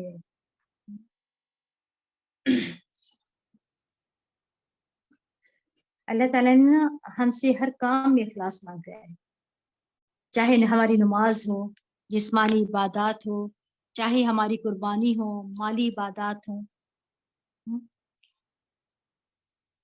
ہماری زندگی کی پوری یعنی ہماری زندگی پوری ہم کچھ بھی کریں، چاہے ہماری موت کا وقت ہو، ہر موقع پر اللہ ہی کو یاد رکھنا ہے، اللہ ہی کے لیے سب کام کرنے ہیں۔ اپنی نیت کو بس جائزہ لیتے رہا کریں کہ میری نیت خالص اللہ کے لیے ہے نا، سب کام میں اللہ ہی کے لیے کر رہی ہوں نا۔ تو نیک اعمال پر مبنی زندگی ہو اور ایمان پر خاتمہ ہو، اس کی دعا اور اس کی تمنا رکھنی چاہیے تاکہ زندگی میں بھی اچھے اچھے کام کرو اور موت کے وقت بھی اللہ کو راضی کر کے جاؤ، یعنی میری زندگی نیک عمل کے ساتھ ہو اور مروں تو اللہ رب العالمین کی ذات پر ایمان رکھتے ہوئے مروں۔ ٹھیک ہے، اور یہ جو آ رہا ہے نا آیت نمبر 64 میں، یہ رب کون ہوتا ہے؟ 164 آیت میں کیا سمجھ آتا ہے؟ یہاں پہ رب وہ ہوتا ہے جو خالق ہے، مالک ہے، مدبر ہے، رازق ہے اور معبود ہے۔ ٹھیک ہے، سورۃ الاعراف، بسم اللہ الرحمن الرحیم، الف لام میم صاد، کتاب انزل الیک فلا یکن فی صدرک حرج منہ لتنذر بہ وذکری للمؤمنین۔ شروع اللہ کے نام سے جو بڑا مہربان نہایت رحم کرنے والا ہے۔ الف لام میم صاد، یہ کتاب آپ کی طرف نازل کی گئی ہے، اس کی تبلیغ سے آپ کے دل میں گھٹن نہ ہونی چاہیے۔ کتاب اتارنے سے غرض یہ ہے کہ آپ صلی اللہ علیہ وسلم اس کے ذریعے لوگوں کو ڈرائیں اور یہ مومنوں کے لیے یاد دہانی کا کام دے۔ کتاب اتارنے کی غرض کیا ہے؟ کہ آپ اس کے ذریعے لوگوں کو خبردار کریں اور یہ مومنوں کے لیے یاد دہانی کا کام دے، جو ایمان نہیں رکھتے ان کو خبردار کرنا، آگاہ کرنا کہ اللہ تعالیٰ کیا چاہتا ہے، اور جو مومن ہے وہ قرآن کو بار بار کیوں سنیں، کیوں پڑھیں، تاکہ یاد دہانی ہو کہ ہمیں کیا کیا حکم دیے گئے ہیں۔ ٹھیک ہے، پھر فرمایا لوگوں جو کچھ تمہاری طرف تمہارے پروردگار سے نازل کیا گیا اس کی پیروی کرو، اس کے علاوہ دوسرے سرپرستوں کی پیروی نہ کرو، تھوڑے ہی تم نصیحت مانتے ہو۔ کتنی ہی بستیاں ہیں جنہیں ہم نے ہلاک کر دیا، ہمارا عذاب ان پر رات کے وقت آیا یا جب وہ دوپہر کو سو رہے تھے۔ اللہ سبحانہ تعالیٰ سے صبح شام عافیت کی دعا مانگنی چاہیے، ہمیں نہیں پتا کہ سوتے وقت جاگتے وقت کس وقت کوئی بلا اٹکے۔ اللہم انی اسألک العفو والعافیۃ فی الدنیا والآخرہ، یہ دعا پڑھا کریں۔ دوسری دعا اللہم احفظنی من بین یدی ومن خلفی عن یمینی وعن شمالی، یہ پوری دعا آخر تک پڑھیں، خصوصاً غفلت کے وقت جب لوگ سو رہے ہوں، رات کو آنکھ کھولیں۔ ٹھیک ہے، پوری دعا اس کو پڑھنی ہے. پھر رات کو آنکھ کھولے اس وقت بھی اللہ سبحانہ تعالیٰ سے دعا کرنی چاہیے کہ ہمارا خاتمہ انجام اچھا کرے. آمین یا رب العالمین. پھر اللہ تعالیٰ فرماتے ہیں کہ کتنی بستیاں ہیں. پھر جب ان پر عذاب آ گیا تو اس وقت ان کی پکار یہی تھی کہ بلا شبہ ہم ہی ظالم تھے. جن لوگوں کی طرف ہم نے رسول بھیجے تھے ہم ان سے بھی ضرور باز پرس کریں گے اور رسولوں سے بھی ضرور پوچھیں گے. یعنی قیامت کے دن ہر انسان سے سوال ہوگا. نبی صلی اللہ علیہ وسلم نے فرمایا تم میں سے ہر شخص نگران ہے اور اس سے اس کی رعیت کے متعلق سوال کیا جائے گا. یعنی گھر کام مرد جو ہے نا، مرد بھی، شوہر بھی، بیوی بھی، حتیٰ کہ غلام بھی، سب سے. پھر ہم اپنے علم سے پوری حقیقت ان پر بیان کر دیں گے. آخر ہم اس وقت غائب تو نہیں تھے. اس دن انصاف کے ساتھ اعمال کا وزن کیا جائے گا. جن کے پلڑے بھاری ہوں گے وہی فلاح پائیں گے، اور جن کے پلڑے ہلکے ہوئے تو یہی لوگ ہیں جنہوں نے اپنے آپ کو خسارہ میں ڈالا، کیونکہ ہماری آیتوں سے ناانصافی کیا کرتے تھے. ہم نے تمہیں زمین میں اختیار دیا اور تمہارے لیے سامان زیست بنا دیا، مگر تم لوگ کم ہی شکر ادا کرتے ہو. یعنی اللہ نے انسان کو نعمتیں دی، انسان نعمتوں کا استعمال کرتا جاتا ہے اور اللہ کو بھول جاتا ہے. افسوس یہ کہ جتنی نعمتیں زیادہ ہوتی جاتی ہیں اتنی غفلت بڑھتی جاتی ہے، اتنا ہی زیادہ اللہ سے دور ہو جاتے ہیں. ہم نے تمہیں پیدا کیا، پھر تمہاری صورت بنائی، پھر ہم نے فرشتوں سے کہا کہ آدم کو سجدہ کرو. تم ابلیس کے سوا سب نے سجدہ کیا، ابلیس نے سجدہ نہ کیا. اللہ تعالیٰ نے اس سے پوچھا جب میں نے تجھ سے سجدے کرنے کا حکم دیا تھا تو پھر کس بات نے تجھے سجدہ کرنے سے روک دیا؟ کہنے لگا میں آدم سے بہتر ہوں کیونکہ تو نے مجھے تو آگ سے پیدا کیا اور اسے مٹی سے. اللہ تعالیٰ نے فرمایا نیچے اتر یہاں سے، تیرا حق نہ تھا کہ تم یہاں تکبر کرتا، لہٰذا نکل جا. تو ان لوگوں سے ہو گیا جنہوں نے نکو بن کر رہنا پڑتا ہے. ابلیس کہنے لگا اچھا پھر مجھے روز محشر تک مہلت دے دے. اللہ تعالیٰ نے فرمایا تجھے یہ مہلت دے دی جاتی ہے. یہاں کیا سمجھ جاتا ہے؟ اس آیت سے پتہ چلتا ہے کہ ابلیس کی دعا قبول ہوگی. اب دیکھیے اس کی دعا قبول ہوگی، جتنے بھی ہم گنہگار ہوں گے کبھی بھی یہ نہیں سوچنا چاہیے کہ میری نہیں سنی جاتی ہے. پھر آپ دیکھیں کیا فرمایا جا رہا ہے یہاں پر.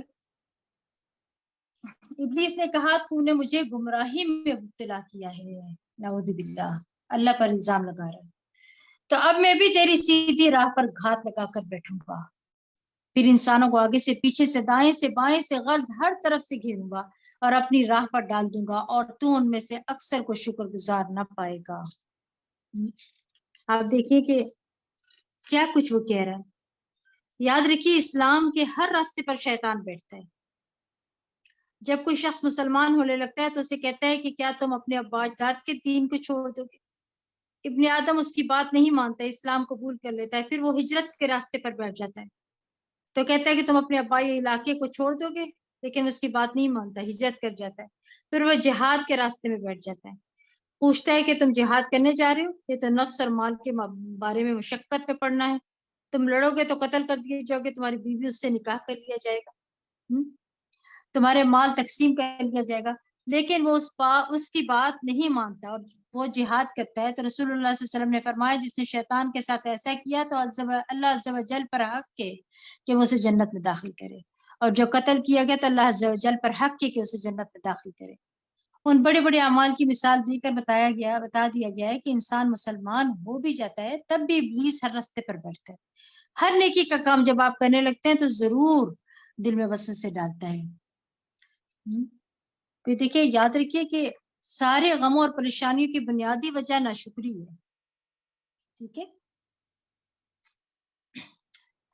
نعمتیں نظر نہیں آتی نا، نعمتوں پر خوشی نہیں ہوتی، جو ملا ہے اس پر راضی نہیں، جو ملا اس کو دیکھتے نہیں، اور جو ہاتھ سے چلا جاتا ہے صرف اسی کے لیے رونا روتے رہتے ہیں. تو شیطان کا سب سے بڑا ہتھ کنڈا اور وار ہے کہ وہ انسانوں کو شکر گزار نہیں کرنے دیتا. ابلیس دو راستے بھول گیا تھا. یہاں پر اس آیت کے اندر غور کریے گا کیا فرمایا جا رہا ہے. پھر انسانوں کو آگے سے پیچھے سے دائیں سے بائیں سے غرض ہر طرف سے گھیروں گا اور اپنی راہ میں پر ڈال دوں گا اور تو ان میں سے اکثر کو شکر گزار نہ پائے گا، یعنی شکر گزار ہی نہیں بننے دیتا۔ ابلیس دو راستے جیسے میں نے بتایا کہ بھول گیا تھا اوپر کا اور نیچے کا۔ ابن عباس رضی اللہ عنہ کہتے ہیں کہ اس نے یہ نہیں کہا کہ میں اوپر سے بھی آؤں گا، کیونکہ اسے علم ہے کہ ان کے اوپر اللہ ہے۔ ابلیس نے کہا اللہ عز و جل کی قسم میں بنی آدم کو اس وقت تک گمراہ کروں گا جب تک ان کے جسم میں روح ہے۔ شیطان موت کے وقت بھی بہکاتا ہے۔ اللہ عز و جل نے فرمایا کہ مجھے میری عزت اور جلال کی قسم جب تک وہ مجھ سے معافی مانگتے رہیں گے میں انہیں معاف کرتا رہوں گا۔ اللہ تعالیٰ سے دعا ہے کہ آخر تک ہمارے ہوش و حواس اس طرح قائم رکھے کہ توبہ کر کے لا الہ الا اللہ پڑھ کر اس دنیا سے اٹھ سکے، دشمن شیطان کے پھندے سے نکل جائیں، کیونکہ اس وقت پہ بہکاتا ہے کہ تمہیں تمہارا علم کام آ گیا، تم تو بڑے نیک تھے، تمہیں تو فکر کی بات ہی نہیں ہے تمہیں، یعنی اس کو اس وقت پہ آ کر بہکا رہا تھا۔ استغفر اللہ۔ یہ دیکھیں آیت نمبر 18 میں اللہ تعالیٰ نے فرمایا یہاں سے نکل جا تو میری درگاہ سے ٹھکرایا ہوا اور رسوا شدہ مخلوق ہے، یاد رکھ انسانوں سے جو بھی تیری پیروی کرے گا تیرے سمیت ان سب سے جہنم کو بھر دوں گا۔ استغفر اللہ۔ تو شیطان کا راستہ جہنم کا راستہ ہے، صراط مستقیم جنت کا راستہ ہے، یاد رکھیے گا، شیطان کے راستے پر نہیں چلنا۔ اور اے آدم تو اور تیری بیوی دونوں اس جنت میں رہو اور جہاں سے جی چاہے کھاؤ، مگر اس درخت کے قریب بھی نہ جانا ورنہ ظالموں میں سے ہو جاؤ گے۔ آپ دیکھیں کہ صرف ایک درخت سے روکا تھا، باقی ساری آزادی تھی ان کو۔ پھر کیا فرمایا؟ پھر شیطان نے ان دونوں کے دل میں وسوسہ ڈالا تاکہ ان کی شرم گاہیں جو ایک دوسرے سے چھپائی گئی تھی انہیں کے سامنے کھول دے، اور کہنے لگا تمہیں تمہارے پروردگار نے اس درخت سے صرف اس لیے روکا ہے کہ کہیں تم فرشتے نہ بن جاؤ یا تم ہمیشہ یہاں رہنے والے نہ بن جاؤ۔ پھر ان دونوں کے سامنے قسم کھائی کہ میں فی الواقع تمہارا خیر خواہ ہوں، چنانچہ ان دونوں کو دھوکہ دے کر آہستہ آہستہ، آپ یہاں پہ اگر غور کریں نا، لباس کی بات ہو رہی ہے نا، لباس انسان کی عزت بھی ہے نا اور زینت بھی ہے، ستر کا باعث ہے، اس کے قابل شرم حصوں کو چھپاتا ہے، اس کو خوبصورت بناتا ہے۔ اگر گندگی والے مقامات لوگوں کو نظر آتے رہے نا تو وہ ان سے نفرت کرنے لگے۔ شیطان انسان کو دنیا کی خوشنما بنا کر پوری دنیا دکھاتا ہے، وسوسہ ڈالتا ہے اور جن چیزوں سے اللہ نے روکا ہے اس کے فائدے بتاتا ہے، لہٰذا اس لیے بڑا ضروری ہے کہ اس کی چالوں کو سمجھیں اور سمجھدار لوگوں کی طرح زندگی کو گزاریں۔ پھر فرمایا چنانچہ ان دونوں کو دھوکہ دے کر آہستہ آہستہ اپنی بات پر مائل ہی کر لیا۔ پھر جب انہوں نے اس درخت کو چکھ لیا تو ان کی شرمگاہیں ایک دوسرے پر ظاہر ہو گئیں اور وہ جنت کے پتے اپنی شرمگاہوں پر چپکانے لگے۔ اس وقت ان کے پروردگار نے انہیں پکارا کہ کیا میں نے تمہیں اس درخت سے روکا نہ تھا اور یہ نہ کہا تھا کہ شیطان تمہارا کھلا دشمن ہے؟ وہ دونوں کہنے لگے ہمارے پروردگار ہم نے اپنے آپ پر ظلم کیا ہے۔ کیا کہا؟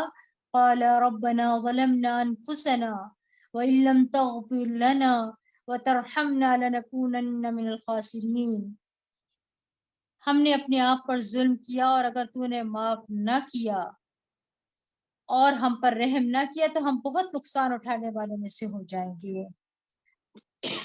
یہ فرق ہے شیطان اور انسان کا کہ جب شیطان نے نافرمانی کی تو اکڑ گیا، تکبر کیا، لیکن جب حضرت آدم اور حوا سے غلطی ہوئی تو انہوں نے فوراً توبہ کی، اپنے رب کو راضی کر لیا۔ ہمارے سامنے بھی یہ دونوں کردار اور دونوں راستے ہیں۔ ہم فرشتے نہیں ہیں کہ غلطی نہ کریں، غلطیاں تو ہوں گی، ہم سے نہ چاہتے ہوئے بھی ہو جائیں گی، انسان سے بھول چوک ہوتی رہتی ہے، لیکن مومن فوراً توبہ کرتا ہے، اپنے گناہ پر اکڑتا نہیں ہے، یہی مومن کی شان ہے۔ اب ہم نے دیکھنا ہے کہ ایسے موقع پر غلطی کر کے ہم کیا کرتے ہیں، دوسروں کو الزام دیتے رہتے ہیں یا پھر اپنی غلطی مان کر توبہ کر کے اللہ کو مناتے ہیں، اسی راضی کر لیتے ہیں اور بندوں سے بھی معافی مانگ لیتے ہیں۔ پھر اللہ تعالیٰ فرماتے ہیں، اللہ تعالیٰ نے فرمایا تم سب یہاں سے نکل جاؤ، تم ایک دوسرے کے دشمن ہو، اب تمہارے لیے زمین میں جائے قرار اور ایک مدت تک سامان عزیز تھے، نیز فرمایا اسی زمین میں تم زندگی بسر کرو گے، اسی میں مرو گے اور اسی سے دوبارہ نکالے جاؤ گے۔ اے بنی آدم ہم نے تم پر لباس نازل کیا جو تمہاری شرمگاہوں کو ڈھانپتا ہے اور زینت بھی ہے. لباس تو تقوی ہی کا بہتر ہے. یہ اللہ تعالیٰ کے نشانیوں میں سے ایک نشانی ہے، شاید لوگ کچھ سبق حاصل کر سکیں. یہاں پر کیا فرمایا جائے؟ لباس کے دو مقاصد بتا دیے، ستر کو ڈھانپتا ہے اور خوبصورتی بھی ہے. لباس اللہ کی نشانیوں میں سے ایک نشانی ہے نا. بخاری شریف میں آتا ہے کتاب اللباس، خوبصورت باب. اس کو اگر پڑھا جائے نا تو پوری ہدایت ملتی ہے کہ ہمیں کس قسم کا لباس پہننا چاہیے. نبی کریم صلی اللہ علیہ وسلم کو سفید لباس پسند تھا، بہت قیمتی لباس پسند نہیں کرتے تھے آپ. ٹھیک ہے. پھر کیا فرمایا؟ اے بنی آدم ایسا نہ ہو کہ شیطان تمہیں فتنے میں مبتلا کر دے جیسا کہ اس نے تمہارے والدین کو جنت سے نکلوا دیا تھا اور ان سے ان کے لباس اتروا دیے تھے تاکہ ان کی شرمگاہیں انہیں دکھلا دے، اور اس کا قبیلہ تمہیں ایسی جگہ سے دیکھتے ہیں ایسی جگہ سے دیکھتے ہیں جہاں سے تم انہیں نہیں دیکھ سکتے. ہم نے شیطانوں کو ان لوگوں کا سرپرست بنا دیا جو ایمان نہیں لاتے، یعنی وہ لوگ بھی جو اللہ کی باتیں نہیں مانتے. دنیا میں شیطان کا انسان پر قابو پانے کا ایک بہت اچھا طریقہ یہ ہے کہ وہ ننگا کر دے اس کو. مردوں کے مقابلے میں عورتیں زیادہ ایسے ڈریسز پہنتی ہیں نا جس سے ان کا جسم نمایاں ہو، جیسے شادی کے موقع پر سلیو لیس ہوتے ہیں، یا آپ دیکھیں کہ آرگنزا یا شفون کی بازو لگا لیتے ہیں جو نہ ہونے کے برابر ہے. اسی طرح اتنا ٹائٹ لباس کہ جس سے سینے کو ڈھانپنے کا حکم دیا ہے وہی سب سے زیادہ نمایاں ہو رہا ہوتا ہے. عورت کا عزت کا مقام اس کی قابلیت، اس کا تقوی ہے.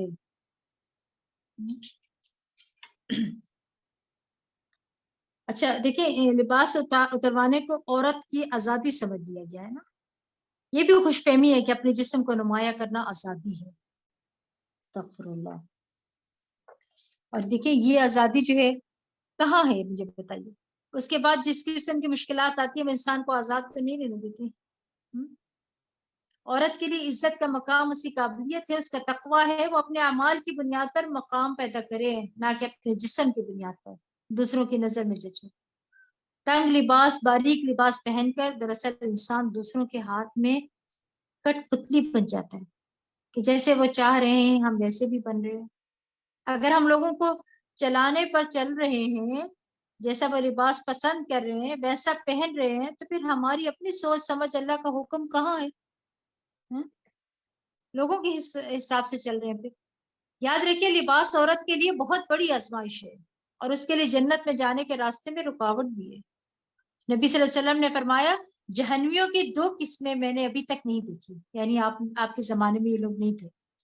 ایک وہ جن کے پاس بیل کی دموں جیسے کوڑے ہوں گے جن سے وہ لوگوں کو مار دیں گے، یعنی ظالم حکمران.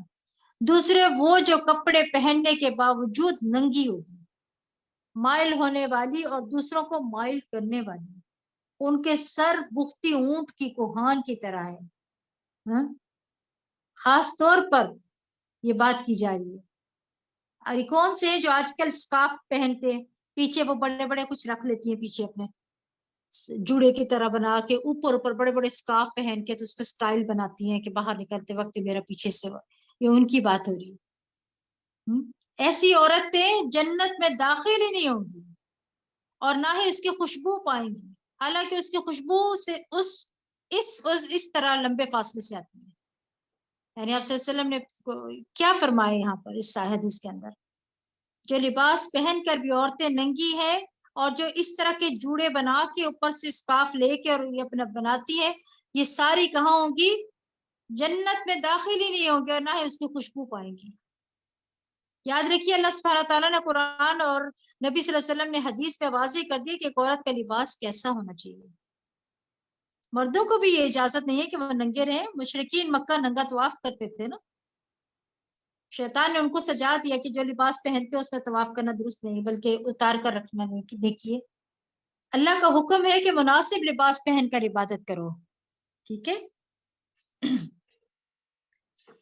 پھر فرمایا فعلوا فاحشة قالوا وجدنا عليها آباءنا والله أمرنا بها. اور جب وہ کوئی شرمناک کام کرتے ہیں تو کہتے ہیں کہ ہم نے اپنے باپ دادا کو اسی طریقے پر پایا ہے اور اللہ نے ہمیں ایسا کرنے کا حکم دیا ہے. آپ ان سے کہیے کہ اللہ کبھی بے حیائی کا حکم نہیں دیتا. کیا تم اللہ کے ذمہ ایسی باتیں لگاتے ہو جو تم جانتے نہیں؟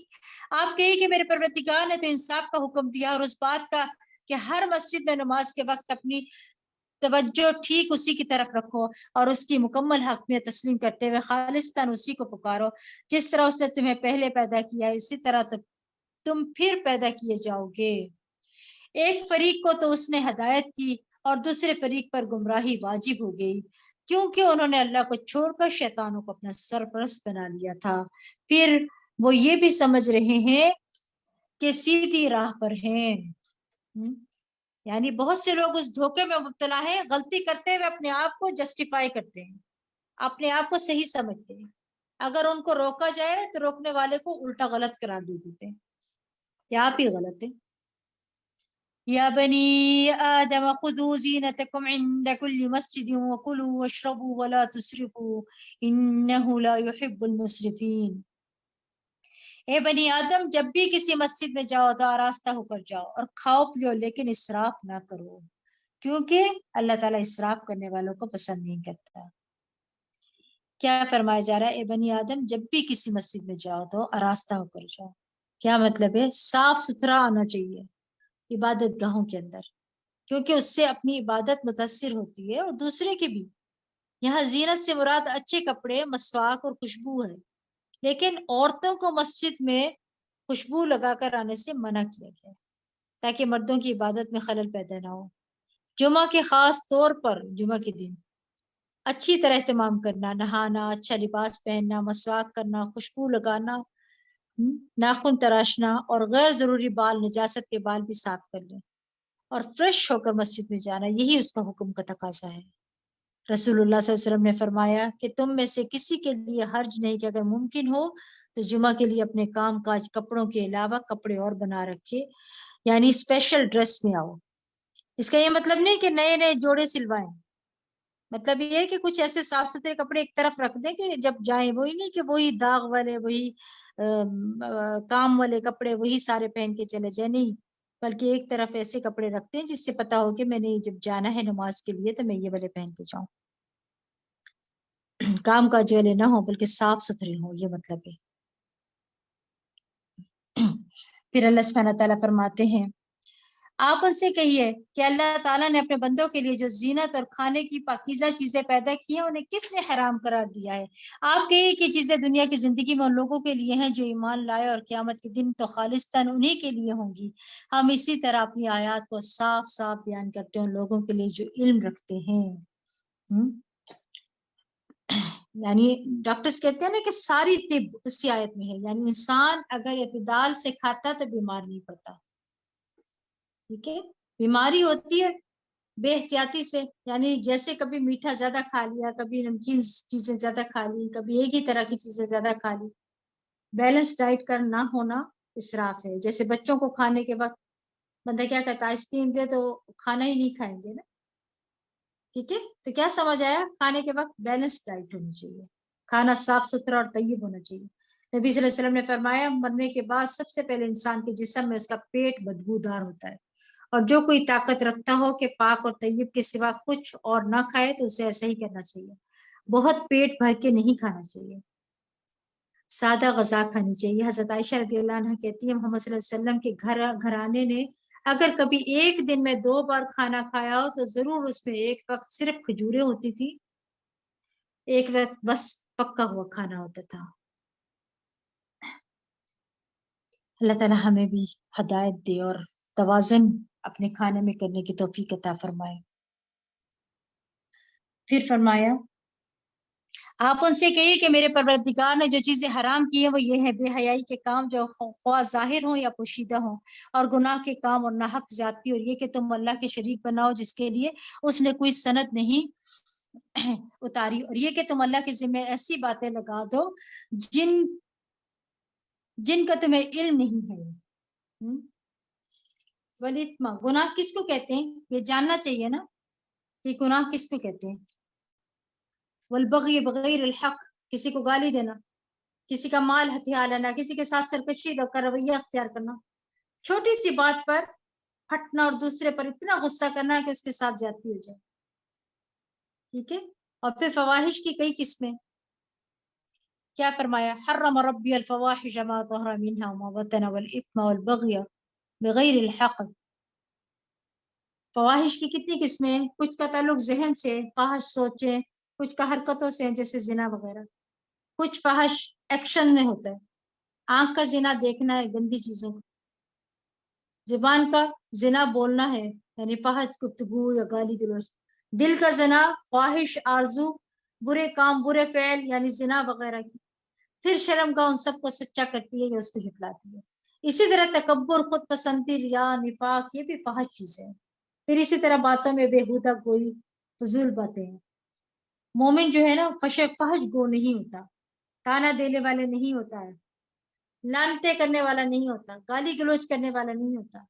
سیدنا عبداللہ بن مسعود کہتے ہیں کہ مومن کے اخلاق میں سے سب سے زیادہ قابل مذمت، قابل ملامت بےہودہ گوئی ہے، فحش گوئی. ایسی گفتگو سے بھی توبہ کرنی چاہیے. پھر اللہ سبحانہ تعالیٰ فرماتے ہیں ہر گروہ کے لیے ایک مدت مقرر ہے، جب وہ مدت پوری ہو جاتی ہے تو پھر اس گروہ کی گرفت کے لیے گھڑی بھر کی بھی تقدیم و تاخیر نہیں ہو سکتی. اے بنی آدم، اگر تمہارے پاس تمہیں میں سے رسول آئے جو تمہارے سامنے میری آیات بیان کریں، تو جو شخص نافرمانی سے بچا رہا اور اپنی اصلاح کر لی تو ایسے لوگوں کے لیے نہ کوئی خوف ہوگا نہ غم زدہ ہوں گے. اور جن لوگوں نے ہماری آیات کو جھٹلا دیا اور ان سے اکڑ بیٹھے تو ایسے ہی لوگ دوزخی ہیں، وہ اس میں ہمیشہ رہیں گے. بھلا اس شخص سے بڑھ کر ظالم کون ہو سکتا ہے جو اللہ کے ذمہ جھوٹ لگا دے یا اس کی آیتوں کو جھٹلا دے؟ ایسے لوگوں کو ان کا وہ حصہ تو دنیا میں ملے گا ہی جو ان کے مقدر میں ہے، یہاں تک کہ جب ان کی روحیں قبض کرنے کے لیے ہمارے فرستادہ فرشتے ان کے پاس آئیں گے تو ان سے پوچھیں گے وہ تمہارے الہ کہاں ہیں جنہیں تم اللہ کے سوا پکارا کرتے تھے؟ وہ جواب دیں گے ہمیں کچھ یاد نہیں. اپنے ہی کیے کو بھول جائیں گے وہ لوگ. اس طرح وہ خود ہی اپنے خلاف گواہی دیں گے کہ وہ کافر تھے. اللہ تعالیٰ فرمائے گا اچھا تو تم بھی انہی جماعتوں میں شامل ہو جاؤ جو تم سے پہلے جنوں اور انسانوں کی جماعتیں دوزخ میں داخل ہو چکی ہیں. جب بھی کوئی جماعت دوزخ میں داخل ہوگی تو اپنی پیش رو جماعت پر لعنت کرے گی، یہاں تک کہ جب سب جماعتیں دوزخ میں جمع ہو جائیں گی تو ہر پچھلی جماعت اپنے سے پہلے والی جماعت کے متعلق کہے گی ہمارے پروردگار یہ لوگ جنہوں نے ہمیں گمراہ کیا تھا لہٰذا ان کو آگ کا دگنا عذاب دے. اللہ تعالیٰ فرمائے گا تم سبھی کے لیے دگنا ہے لیکن یہ بات تمہاری سمجھ میں نہیں آ رہی. اور پہلی جماعت پچھلی کے متعلق کہے گی آخر تمہیں ہم پر کون سی برتری حاصل ہے کہ تمہیں تو اکہرا عذاب ہو اور ہمیں دوہرا یعنی دگنا، لہٰذا تم بھی جو کچھ کرتے رہے ہو اس کا عذاب کا مزہ چکھو. بلا شبہ جن لوگوں نے ہماری آیات کو جھٹلایا اور ان سے اکڑ بیٹھے ان کے لیے نہ تو آسمان کے دروازے کھولے جائیں گے اور نہ جنت میں داخل ہو سکیں گے. اللہ اکبر. یعنی ان کی روحیں اوپر نہیں جا سکتی بلکہ واپس پٹخا دی جاتی ہیں اسفل السافلین میں، تاکہ اونٹ سوئی کے ناکے میں داخل ہو جائے. یعنی ناممکن ہے یہ. ہم مجرموں کو ایسی ہی سزا دیا کرتے ہیں. ان کے لیے بچھونا بھی جہنم کا ہوگا اور اوپر سے اوڑھنا بھی جہنم کا، اور ہم ظالموں کو ایسی سزا دیا کرتے ہیں. البتہ جو لوگ ایمان لائے اور نیک اعمال کیے اور ہم ہر شخص کو اس کی طاقت کے مطابق ہی مکلف بناتے ہیں تو یہی لوگ اہل جنت ہیں جس میں ہمیشہ رہا کریں گے. ان اہل جنت کے دلوں میں اگر ایک دوسرے کے خلاف کچھ قدورت ہوگی تو ہم اسے نکال دیں گے، ان کے نیچے نہریں جاری ہوں گے اور وہ کہیں گے تعریف تو اللہ ہی کے لیے ہے جس نے ہمیں یہ جنت کی راہ دکھائی. اگر اللہ ہمیں یہ راہ نہ دکھاتا تو ہم کبھی یہ راہ نہ پا سکتے تھے. ہمارے پروردگار کے رسول باقی حق ہی لے کر آئے تھے. اس وقت انہیں ندا آئے گی تم اس جنت کے وارث بنائے گئے ہو اور یہ ان نیک اعمال کا بدلہ ہے جو تم دنیا میں کرتے رہے. یہ ہے جنت کی اصل خوبصورتی. دل صاف ہوں گے، دلوں میں ایک دوسرے کے لیے محبت ہوگی. جس گھرانے میں آپس میں محبت ہوتی ہے خواہ وہ جھونپڑی ہو وہ بہت وسیع ہوتی ہے، اس میں بڑی خیر ہوتی ہے. پل صراط کے بعد ایک پل آئے گا جس کو قنطرہ کہتے ہیں، اس پر اندر باہر سے صاف ستھرا کیا جائے گا. اس کو میدان حشر کی سختیوں کو ختم کر کے جنت میں داخل کیا جائے گا. یہیں پر اعراف ہے. اور اہل جنت دوزخیوں کو پکار کر پوچھیں گے ہم نے تو ان وعدوں کو سچا پا لیا جو ہم سے ہمارے پروردگار نے کیے تھے، کیا تم سے تمہارے پروردگار نے جو وعدے کیے تھے تم نے بھی انہیں سچا پایا؟ وہ جواب دیں گے ہاں ہم نے بھی سچا پایا. پھر ان کے درمیان ایک پکارنے والا پکارے گا کہ ظالموں پر اللہ کی لعنت ہو جو لوگوں کو اللہ کی راہ سے روکتے اور اس میں کجی پیدا کرنا چاہتے تھے اور آخرت کے منکر تھے. اہل جنت اور اہل دوزخ کے درمیان ایک اور ٹھائل ہوگی اور اعراف پر کچھ آدمی ہوں گے جو ہر ایک کو اس کی پیشانی کے نشانات سے پہچانتے ہوں گے. وہ اہل جنت کو آواز دیں گے کہ تم پر سلامتی ہو. یہ اعراف والے ابھی جنت میں داخل تو نہ ہوئے ہوں گے البتہ اس کی امید ضرور رکھتے ہوں گے. یہاں کیا فرمایا جا رہا ہے کہ اعراف والے کون ہیں؟ جن کے نیک اعمال برے اعمال برابر ہوں گے، ایکول ہوں گے دونوں کے. حدیث میں آتا ہے کہ اگر کسی کا جوں کے انڈے کے برابر بھی عمل زیادہ ہوگا تو اسے جنت میں داخل کر دیا جائے گا. وہاں چھوٹی چھوٹی نیکیوں کی بھی بڑی قدر آئی جس کو ہم ایسے ہی گنوا دیتے ہیں نا آج دنیا میں، وہاں جا کے قدر آئے گی. چھوٹے چھوٹے کام بھی کرتے چلے جائیں، خالی وقت نہ گزارا کریں دن میں. یعنی جیسے چلتے پھرتے کام کر رہے ہیں، سبحان اللہ الحمدللہ اللہ اکبر کام کر رہے ہیں، سفر میں ہیں، اس دوران ذکر میں کیا مشکل ہے بھلا؟ زبان چلتی رہے، کام تو آپ ہاتھوں سے کریں. ہو سکتا ہے ایک دفعہ کا سبحان اللہ کہنا آپ کو جنت میں لے جانے کا باعث بن جائے. کسی کو کھجور کا آدھا ٹکڑا دینا جہنم سے بچا لے. چھوٹی نیکی چھوٹی برائی دونوں ہی تولی جائیں گی، دونوں ہی کیا ہوں گی؟ کاؤنٹ ہوں گی. پھر اللہ تعالیٰ فرماتے ہیں کہ اور جب ان کی نگاہیں اہل دوزخ کی طرف پھیری جائیں گی تو کہیں گے پروردگار ہمیں ظالم لوگوں میں شامل نہ کرنا. اور یہ اہل اعراف کچھ لوگوں کو ان کی پیشانیوں سے پہچان کر آواز دیں گے کہ آج نہ تمہاری جمعیت تمہارے کچھ کام آئی اور نہ وہ چیزیں جن کے بل پر تم اکڑا کرتے تھے. کیا یہ اہل جنت وہی لوگ نہیں جن کے متعلق تم قسم کھا کر کہا کرتے تھے کہ اللہ انہیں اپنی رحمت سے کچھ بھی نہ دے گا؟ انہیں تو آج یہ کہا گیا کہ جنت میں داخل ہو جاؤ، تمہیں کوئی خوف نہ ہوگا اور نہ تم غمزدہ ہی ہوگے. اور دوزخی اہل جنت کو آواز دیں گے ہم پر بھی کچھ پانی انڈیل دو، یا اللہ نے جو کچھ تمہیں کھانے کو دیا ہے اس میں سے کچھ گرا دو. اہل جنت جواب دیں گے کہ اللہ تعالیٰ نے یہ دونوں چیزیں کافروں پر حرام کر دی ہیں. جب گناہوں کی کثرت ہو جائے نا تو پانی پلانے کو لازم کرتے ہیں. اس آیت میں اس بات کی دلیل ہے کہ پانی پلانا افضل اعمال میں سے ہے. سیدنا ابن عباس رضی اللہ عنہ سے پوچھا گیا کون سے اعمال افضل ہیں؟ انہوں نے کہا پانی پلانا. کیا آپ نے جہنمیوں کو نہیں دیکھا کہ جب وہ اہل جنت سے فریاد کریں گے اور کہیں گے ان افیضوا علینا من الماء، کہ ہم پر پانی ڈال دو. بس تابعین بھی کہتے ہیں اس کے بارے میں کہ جس کے گناہ زیادہ ہو جائیں وہ پانی پلانا لازم کر دیں. اللہ نے کتے کو پانی پلانے والے کے گناہوں کو معاف کر دیا تھا، تو اس آدمی کا کیا مقام ہوگا جو ایک مومن کو پانی پلائے اور اسے زندگی بخشے. اپنے گھر والوں کے لیے گلاس میں پانی ڈالنا بھی اچھا عمل ہے، اس پر نہ پریشان ہو کہ ہمیشہ ہم ہی پلائیں. اپنے گناہوں کی بخشش کے لیے پلاتے رہیں. پھر بڑے پروجیکٹس بھی ہوتے ہیں نا، کنویں کھدوا دیں اور نہریں بنوائی جا سکتی ہیں اور اسی طرح خیر کے کام کیے جا سکتے ہیں. حضرت جابر رضی اللہ عنہ کہتے ہیں کہ رسول اللہ صلی اللہ علیہ وسلم نے فرمایا جس نے کوئی کنواں کھدوایا پھر جو بھی پیاسا جاندار اس میں پانی پیے، یا کوئی جن یا کوئی انسان یا کوئی پرندہ، تو قیامت کے دن تک اللہ اس بندے کو اجر دیتا رہے گا جب تک وہ کنواں باقی رہے گا، جب تک وہ نلکا چلتا رہے گا. سعید بن مسیب سے روایت ہے کہ سعد بن عبادہ رضی اللہ عنہ نبی کریم صلی اللہ علیہ وسلم کے پاس آئے، پوچھا آپ کے نزدیک پسندیدہ صدقہ کون سا ہے؟ آپ نے فرمایا پانی پلانا اور پانی روکنا گناہ کا باعث ہے. 3 شخص ایسے ہیں جن سے اللہ قیامت کے دن کلام نہیں کرے گا، نہ ان کو دیکھے گا، نہ پاک کرے گا، اور ان کے لیے دردناک عذاب ہوگا. ان میں سے ایک وہ شخص جس کے پاس ضرورت سے زیادہ پانی تھا پھر وہ مسافروں کو نہیں پلاتا تھا. اور ایک روایت میں آتا ہے کہ آج میں تجھ سے اپنا فضل روک لوں گا جیسے تو نے اس بندوں سے روکا ہوا تھا اور اسے تیرے ہاتھوں نے نہیں بنایا تھا. تو کیا سمجھ آئے اس آیت سے؟ پانی پلانا بہت بڑا اجر کا کام ہے. یہ لوگ بس آپ اس کے فرمایا لہٰذا آج ہم انہیں ایسے ہی بلا دیں گے جیسے انہوں نے اس ملاقات کے دن کو بلا رکھا تھا اور ہماری آیتوں کا انکار کیا کرتے تھے. ہم ان لوگوں کے پاس ایسی کتاب لائے ہیں جسے ہم نے علم کی بنا پر مفصل بنا دیا ہے. یہ کتاب ان لوگوں کے لیے ہدایت اور رحمت ہے جو ایمان لاتے ہیں. یعنی ایمان والوں کی محبت ہے اس کتاب سے اور اس کو پڑھنا چاہتے ہیں، سمجھنا چاہتے ہیں، اس کے مطابق زندگی بسر کرنا چاہتے ہیں. یہ لوگ بس اس کے انجام کا انتظار کریں جس کا پتہ یہ کتاب دے رہی ہے. جس دن اس کا انجام سامنے آ جائے گا تو جن لوگوں نے پہلے کتاب کو بلا رکھا تھا کہیں گے واقعی ہمارے پاس رسول حق لے کر بات آئے تھے.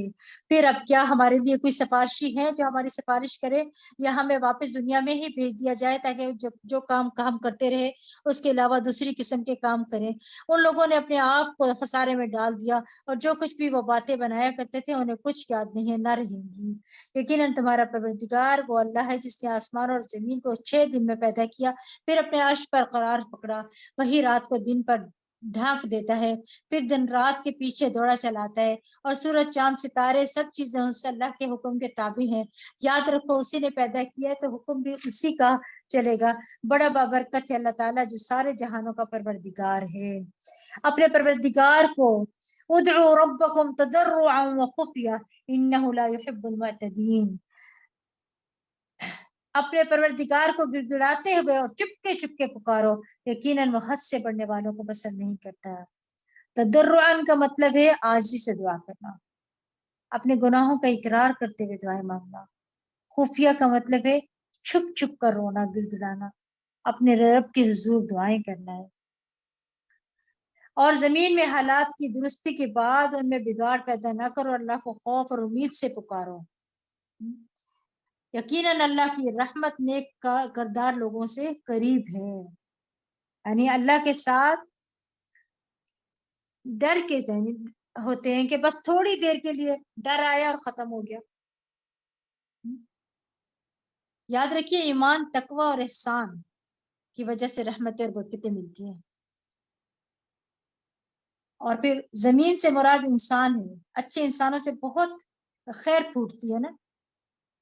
پھر فرمایا وہی تو ہے جو اپنی رحمت بارش سے پیشتر ہواؤں کو خوشخبری کے طور پر بھیجتا ہے، حتیٰ کہ وہ ہوائیں بھاری بادلوں کو اٹھا لاتی ہیں تو ہم ان بادلوں کو کسی مردہ علاقے کی طرف چلاتے ہیں، پھر اس سے بارش برساتے ہیں تو اسی میں مردہ زندہ زمین کی ہر طرح کے پھل نکالتے ہیں. اسی طرح ہم مردوں کو بھی زمین سے نکال کر کھڑا کریں گے، شاید اس مشاہدے سے تم کچھ نصیحت حاصل کرو. اور عمدہ زمین اپنے پروردگار کے حکم سے خوب سبزہ اگاتی ہے، اور جو خراب ہوتی ہے اس سے جو کچھ تھوڑا بہت نکلتا ہے وہ بھی ناقص رہتا ہے. اسی طرح ہم اپنی آیات کو مختلف طریقوں سے ان لوگوں کے لیے بیان کرتے ہیں جو شکر بجا لاتے ہیں. ہم نے نوح علیہ السلام کو اس کی قوم کی طرف بھیجا تو اس نے کہا ہے میری قوم اللہ کی عبادت کرو جس کے بغیر تمہارا کوئی الہ نہیں، میں تم پر ایک بڑے دن کا عذاب واقع ہونے سے ڈرتا ہوں. اس کی قوم کے سرداروں نے کہا ہم تو تجھے ہی سری گمراہی میں دیکھتے ہیں. اس نے کہا برادران قوم میں گمراہی میں پڑا ہوا نہیں، بلکہ میں تمام جہانوں کے پروردگار کا رسول ہوں. میں تمہیں اپنے پروردگار کا پیغام پہنچاتا ہوں اور تمہاری خیر خواہی کر رہا ہوں، کیونکہ جو کچھ مجھے اللہ کی طرف سے معلوم ہوا ہے اسے تم نہیں جانتے. کیا سمجھ آئے یہاں پر؟ یاد رکھیے ایمان، تقوی اور احسان کی وجہ سے رحمتیں اور برکتیں ملتی ہیں. پھر اللہ تعالیٰ کیا فرماتے ہیں؟ کیا تمہیں اس بات پر تعجب ہے کہ تمہارے پاس نصیحت تمہارے پروردگار کی طرف سے ایک ایسے آدمی کے ذریعے آئی ہے جو تمہیں میں سے ہے، تاکہ تمہیں برے انجام سے ڈرائے اور تم نافرمانی سے بچو اور تم پر رحم کیا جائے. چنانچہ انہوں نے نوح علیہ السلام کو جھٹلایا تو ہم نے نوح کو اور اس کے ساتھیوں کو جو کشتی میں سوار تھے بچا لیا، اور ان لوگوں کو غرق کر دیا جنہوں نے ہماری آیات کو جھٹلایا تھا. بلا شبہ وہ اندھے لوگ تھے. اور قوم عاد کی طرف ہم نے ان کے بھائی ہود کو بھیجا.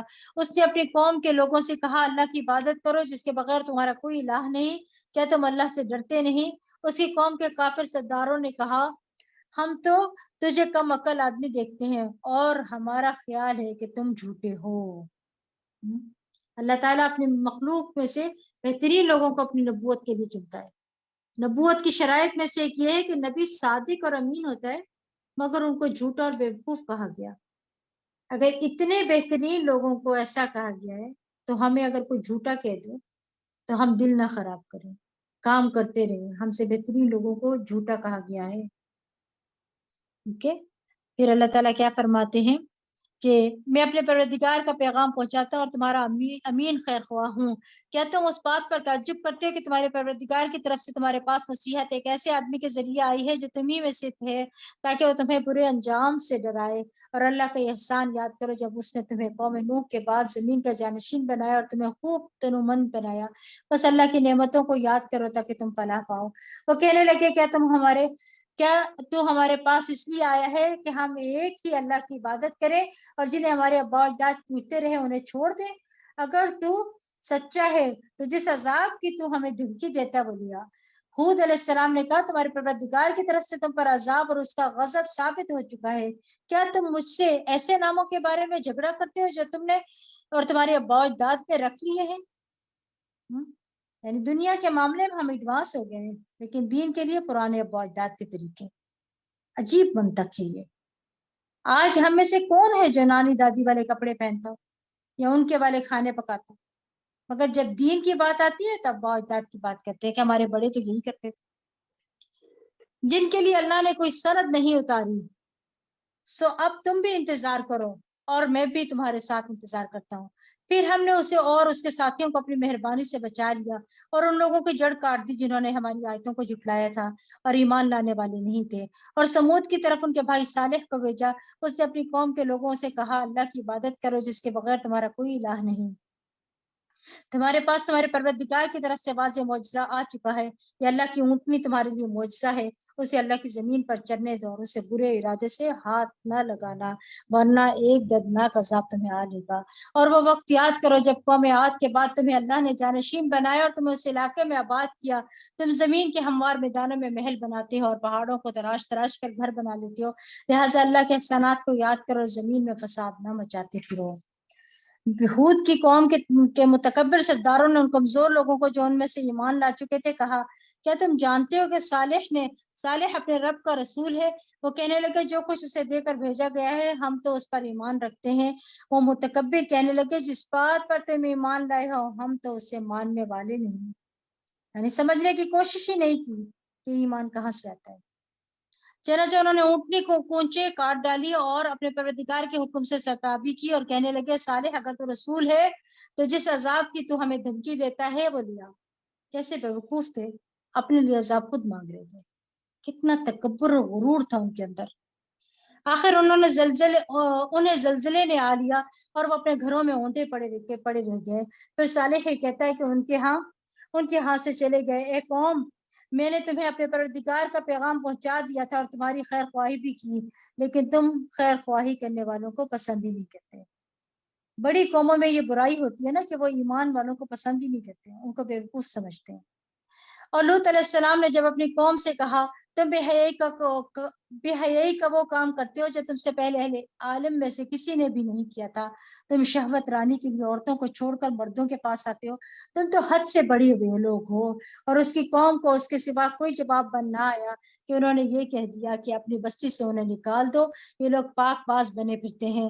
چنانچہ ہم نے لوط اور اس کے اہل خانہ کو بچا لیا بجز اس کی بیوی کے کہ وہ باقی ماندہ ہلاک ہونے والوں میں سے تھی، اور اس قوم پر پتھروں کی بارش برسائی۔ بس دیکھ لیجئے کہ مجرموں کا انجام کیسا ہوا۔ اور اہل مدین کی طرف ہم نے ان کے بھائی شعیب کو بھیجا، اس نے کہا اے میری قوم اللہ کی عبادت کرو، تمہارے لیے اللہ اس کے سوا کوئی الہ نہیں، تمہارے پاس تمہارے پروردگار کی طرف سے ایک واضح دلیل آ چکی ہے، لہٰذا ماپ اور تول پورا رکھو اور لوگوں کو ان کی چیزیں کم نہ دیا کرو، زمین میں اصلاح ہو جانے کے بعد اس میں بگاڑ پیدا نہ کرو، یہی بات تمہارے لیے بہتر ہے اگر تم واقعی مومن ہو۔